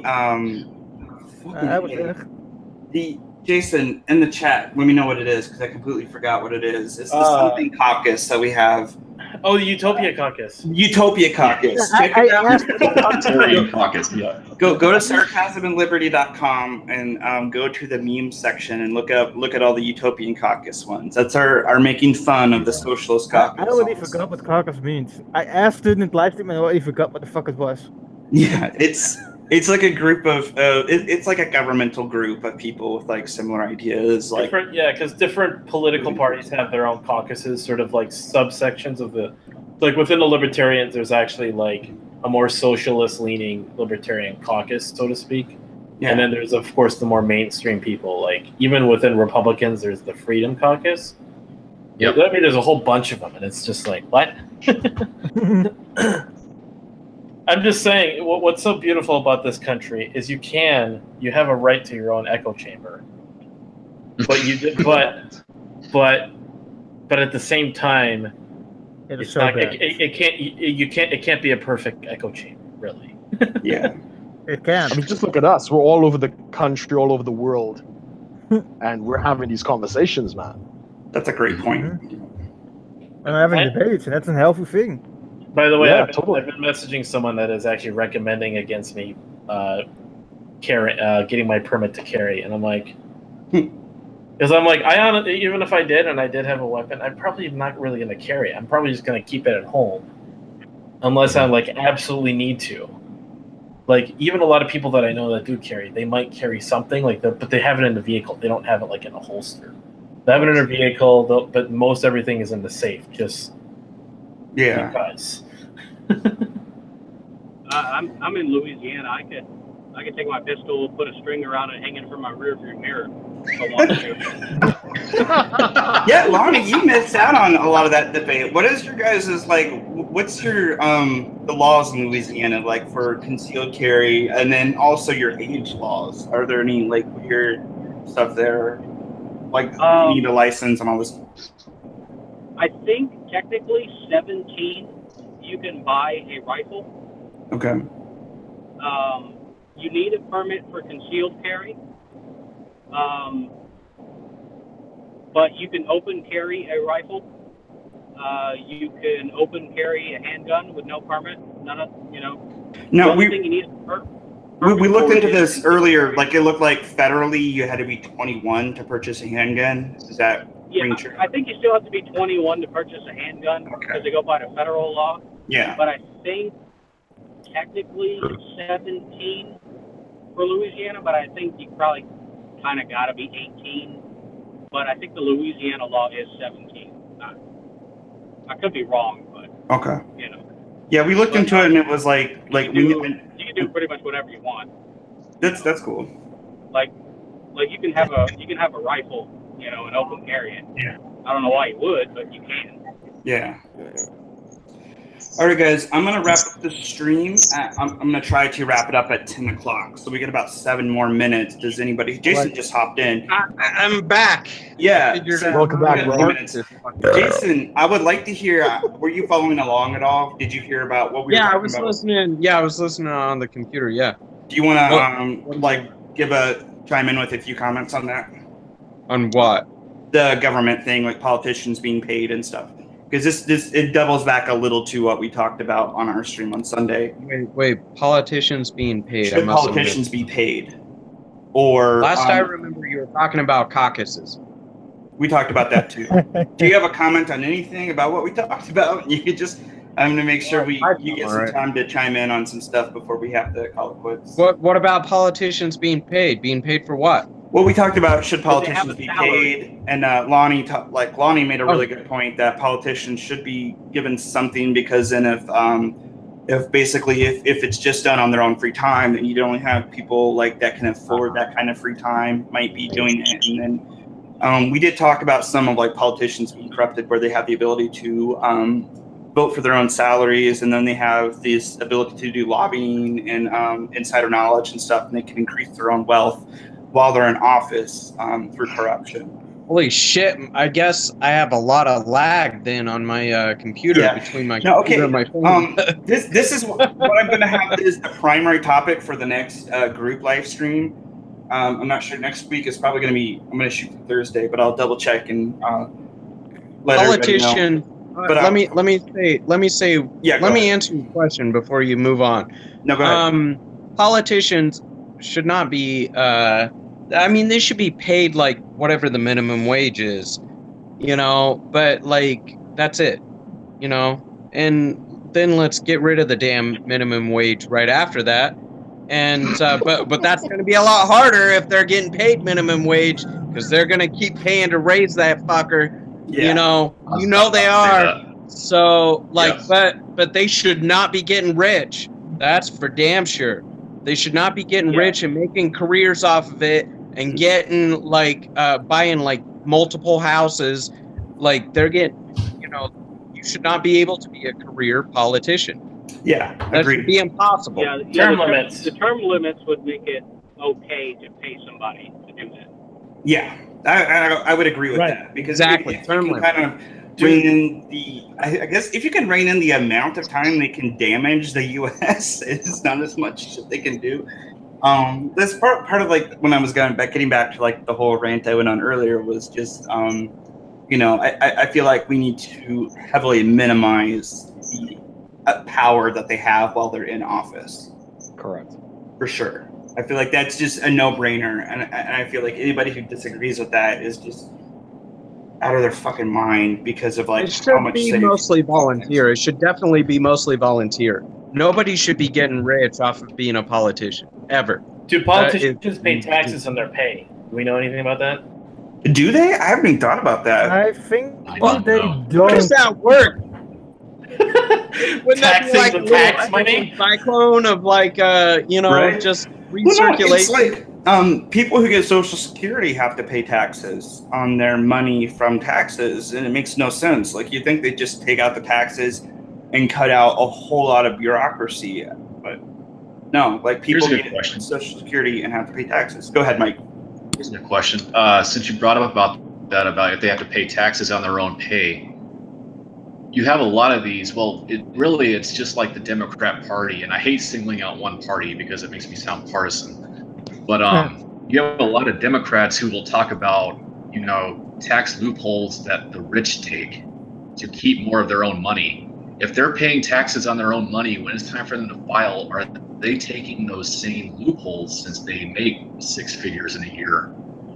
And are they going against what they preach?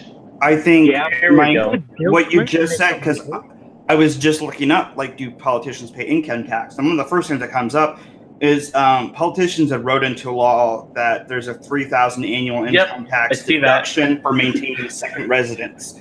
They are working into laws, like some of the deductions for rich people, like a lot of the tax deductions for rich people. I'm starting to think weren't meant for rich people; they were meant for politicians. Who are rich people, but it's not like it's not for the 1%ers. It's for politicians. Well, they're making these tax loopholes for themselves. Made some loopholes as well. Because I remember, but there was a lot of bitching with the Trump, like, he takes certain loopholes, but those loopholes were implemented by Bill Clinton, a Democrat Party. I'm like, what the fuck? You're gonna complain about that he's using loopholes that the Democrat put in? Like, where the fuck? Well, the thing about the tax code being so long is the most of your taxes were determined by the first dozen pages.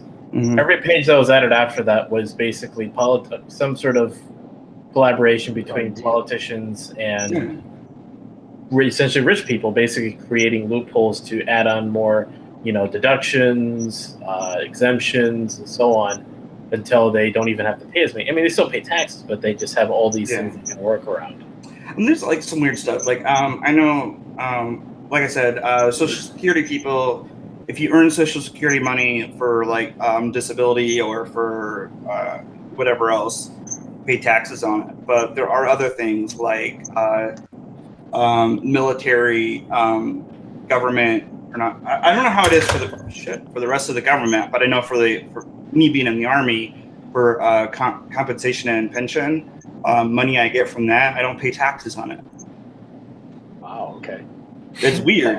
It seems like it's completely random. I am below minimum wage, so I don't pay taxes as well. Besides the taxes you pay when you buy shit, because then we have 3 different versions, like the one for sales tax, 0%. You have the one for food that was 6, that's now 9. And the one that's everything else that was I think that was 9. That was then boosted up till 18 later, and then it was now currently 21%. Like a VAT tax? Yeah, but when you buy things and shit like that. Yeah, that's already when you buy it, the tax already calculated with it, so you see the complete price when you buy it.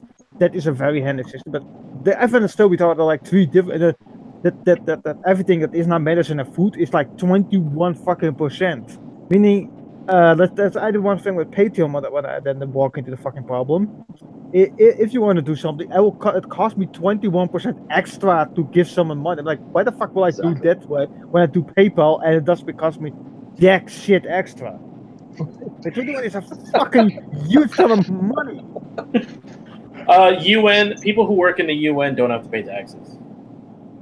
Well, it's diplomatic immunity, so they're not working in the country. Wait. What? What did you say? Repeat that. If you work in the UN, depending, I think it's you're technically international international job, so it doesn't pay taxes. Fuck that. You work. You guys are paying towards the UN, but you're not getting anything back. In what type of job, though? I mean, what type of job are you talking about? Any job. Well, I've heard the UN collecting. The money the UN gets is from all the member countries. Now, here's another thing about the UN that some people don't know. So, obviously, the US is one of the top contributors. I think the top contributor for the UN. All the donations essentially from countries to the UN is a voluntary amount. So we basically decide what we want to give. There's probably, I think, a couple dozen countries that give $1,000 to the UN. While we give millions. It's nuts. That's like the US. If you divide it by state again, then it would be a lot less money. So the US funds so much multinational shit. It's insane. EU does it as well. I recommend we send the UN a donut every year. When I was overseas for the multinational coalition, this is the group of all the military joint forces for every country that was in Iraq at the time, and I worked in this office in Kuwait. And I'd see all these, I'd see British people, I saw some Aussies, I saw Koreans, all sorts of people. But guess how much shit there was bought and paid for by America, and how much was chipped in by all these other countries? We fucking pay for so many multinational programs, groups, and all this other stuff. We foot the bill for so much. No America? America foots the bill? Yeah, we foot the bill for so much. The EU does it as well, and we have still the problem. We pump in that countries that in the EU, we pump a lot of money in those countries as well. It's true. Why the fuck are we retarded? It's that way. Throw the fuck out. No, let's pay them. I think next year the U.S. should just send the UN a donut. When they ask what is this, we'll tell them this is how much you're getting. I would agree. Now, a single donut. Real quick, Like a Dunkin' donut too, not even a Krispy Kreme. Give them a purple tail. The top 20 countries contribute to 83% of the UN budget. The rest of the 173 countries contribute to 16%. Well, yeah. How much does China and Russia contribute, for example? $1,000. What's a donut? A donut? Krispy Kreme. Yeah. They're you get the good donut. Less than what I spend on strippers. Let's see. China gives about 7%, while we give 22% of the budget. What about Russia? Wow. Russia, 3%. This would be great for that. What I'm planning for the next group stream is going to be the title I'm working on right now is Building a Better Government. But I feel absolute anarchy. All these crazy tax things, all this shit that the government pays for. Now, here's one thing I want to ask real quick, because as Dakota brought up in the comments when we were talking about who does and doesn't pay taxes, that the military pays taxes. And I do remember that. That was just something ridiculous when you were in the Army. You were being paid through tax money, and you had to pay taxes. So you were helping pay for your own salary. It's just a joke. So here's a question. Now, taking out obviously the fact that taxation is theft, and just ignoring that we have taxes and that the government or the military is being paid for. should service members have to pay taxes? No. Lonnie, No, I don't think so. No. Lonnie, no, they should make. They should. Yeah. Their entire income should come off of minimum wage. They should get the minimum wage. Everybody should get the goddamn minimum wage, except for what they can make above that. Military makes shit, to be honest. Like I was in the military for 5 years. The military, unless you're like a fucking officer or something, the military makes crap money. They suck. Well, I don't know about the military, but I pay my own salary more or less because I work for a community college, and I'm board approved, and we're like state funded, and the board can vote my position out of existence at any time, and they're all elected, and for the whole county, and they're like into some of the other counties too. It's the biggest in the country. It's the biggest community college, like county-wide district in existence in the country. I don't know about the rest of the world, but I vote on my salary. Yeah. More or less. I mean, not directly, but when we're getting back to like service members, like you get the idea of like you can vote for politicians and stuff. So like that's the most power you have. But like military service members don't really have the ability to negotiate their wages. And I feel like that's one of the fucked up things is they kind of get stuck with these shitty wages. Yeah, and on top of that, they have to pay taxes and I don't know. I could probably do a whole live stream on how fucked up taxes are going to pay for anything. It should go to that. I mean, before politicians. Politicians. Agreed. Like it should be priority over politicians. They should be getting paid more. I think I would like to save some of this discussion for the next group stream because I feel like this is some good stuff, and I would like to have a whole conversation about like what can we do with taxes, how can we do things without taxes, and all this other kind of stuff. Like get down that whole rabbit hole. Right now, though, I need to sign off here in a few minutes. So we're going to end the stream here soon. Does anybody have any last words or last ideas, thoughts that they want to throw out there real quick before we wrap it up? If we do next live stream, you're talking about government. For anyone who is an anarchist, whenever we have that discussion, could one of the questions be about how you enforce private property rights in an anarchic society? Because I don't know, I don't understand how that works. You know what, Mike? I'm going to write this in right now. I would like to have, I'm going to do a whole live stream. We'll do a whole group live stream dedicated to, I'll bring in some ANCAPs and we'll have these discussions of like how are things going to function in an ANCAP society.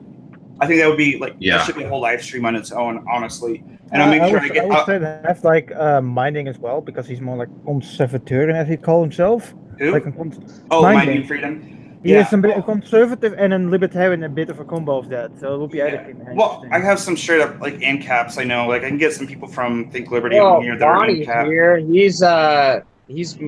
You identify mostly as an ANCAP, right? Wait, what? What am I volunteering for? What? Are you an ANCAP? Yeah, I am. So, Alani, if we do a live stream down the road of like how would an ANCAP society function, would you be willing to hop on for that one to kind of defend the ANCAP position? You don't have to sign anything right now. Yeah, no, obviously, because I wrote an article for Think Liberty about private neighborhoods, private cities. It was a bit more humorous, I guess, take, because I was talking about like McDonald's owning a city and stuff. But I could definitely argue that a private city. What I want to do next week is going to be building a better government. It's just going to be talking about how, like, if we have a government, what are ways that we can cut out corruption and stuff like that. And then the next group stream after that, I want to do the ANCAP thing. And I will get in touch with you, Lonnie, when I have a specific date for that. And I'll talk to some of the other, hopefully I can get Caitlin on that, which means we might have to do it on a weekend, like a Saturday or Sunday. Yep. But Caitlin, I want to be on that stream. I don't know if anyone know the term fit cap, I think the word was.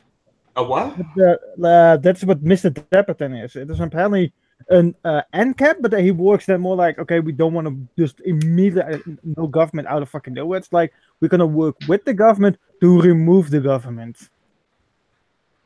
Right. Well, yeah, that's why you have a libertarian party in the first place, and why ANCAPs are involved. Completely removed. Yeah, well, the ANCOMs. We're all a bunch of fucking statists. Libertarian. All right. Well, I'm gonna keep in touch with everybody. Mr. Dapperton, to be more specific about or watch his videos, he explains a bit better than I do. But yeah. Well, I'll keep in touch with everybody.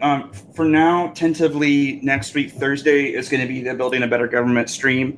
I will keep in touch with all of you. I'm going to try to get some other people. Like I'm trying to get Nico and Shane to come on sometime.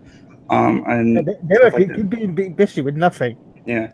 So we'll see what happens. I'll keep in touch with you. I think most of you, and Lonnie, I'll add you to the live stream group I have that on Twitter that helps me keep in touch with anybody who wants to hop on these streams. So for now, I'm going to end this stream. I really appreciate everybody hopping on. We had some awesome discussions tonight. Like I said, tentatively next week, Thursday is going to be the next group stream. On Monday, me and Jason are doing our live stream, the SNL live stream together. So tune in for that if you can. What time is that again, Jason? I forget. Well, if we can do it around 3, that would be good. If we're going to do it on Monday, 3 my time. I don't know what that is. It would be 6 o'clock Eastern Standard Time on Monday. That's what we're shooting for. So you said we're going to go for like an hour, right? Yeah, we got to cut it off at an hour. So I have a commitment. Yeah, the Sarcasm and Liberty founder live stream is going to be on Monday at 6 p.m. Eastern Standard Time, and then tentatively next week Thursday will be the next group live stream. And I will keep everybody posted on that. So thanks for stopping by, everybody. I really appreciated the conversation and stuff. And everyone have a good night. I appreciate everybody watching, all the questions and comments. If you haven't already, then be sure to follow Sarcasm Liberty on Twitter at @sarcasm_liberty. Follow us on Facebook, just search Sarcasm and Liberty, and then check out the website, sarcasmandliberty.com. Jason, what's our Instagram? Sarcasm and Liberty. I don't fucking know. Search it on Instagram. You're sure to find it. So all right. Using Instagram. Yeah, we have Instagram. Think Liberty. Yeah, we have followers like 150 or 170. Lonnie wants to plug it. So follow Think Liberty on Facebook and on Twitter as well. Twitter is Think_Liberty. I run it. Mm-hmm. Their Twitter is lit. Yes. Well, thank you. So yeah, we consider them great friends. They've been really good to us too. So definitely check out Think Liberty. Check out, really? Sorry, Amos. Really? Sorry, I knew it. As soon as I said that, I was like, Amos is gonna give me hell for that fuck up. All right, man. You can give me a racist slur later. So all right. I have a personal one. Lonnie LONIE_Dupree DUPRE. I'm gonna make a post and tag everybody that was on the stream after this. So I really appreciate you all for showing up, and then have a good night or morning wherever you are in the world, and I'll see y'all later. Bye.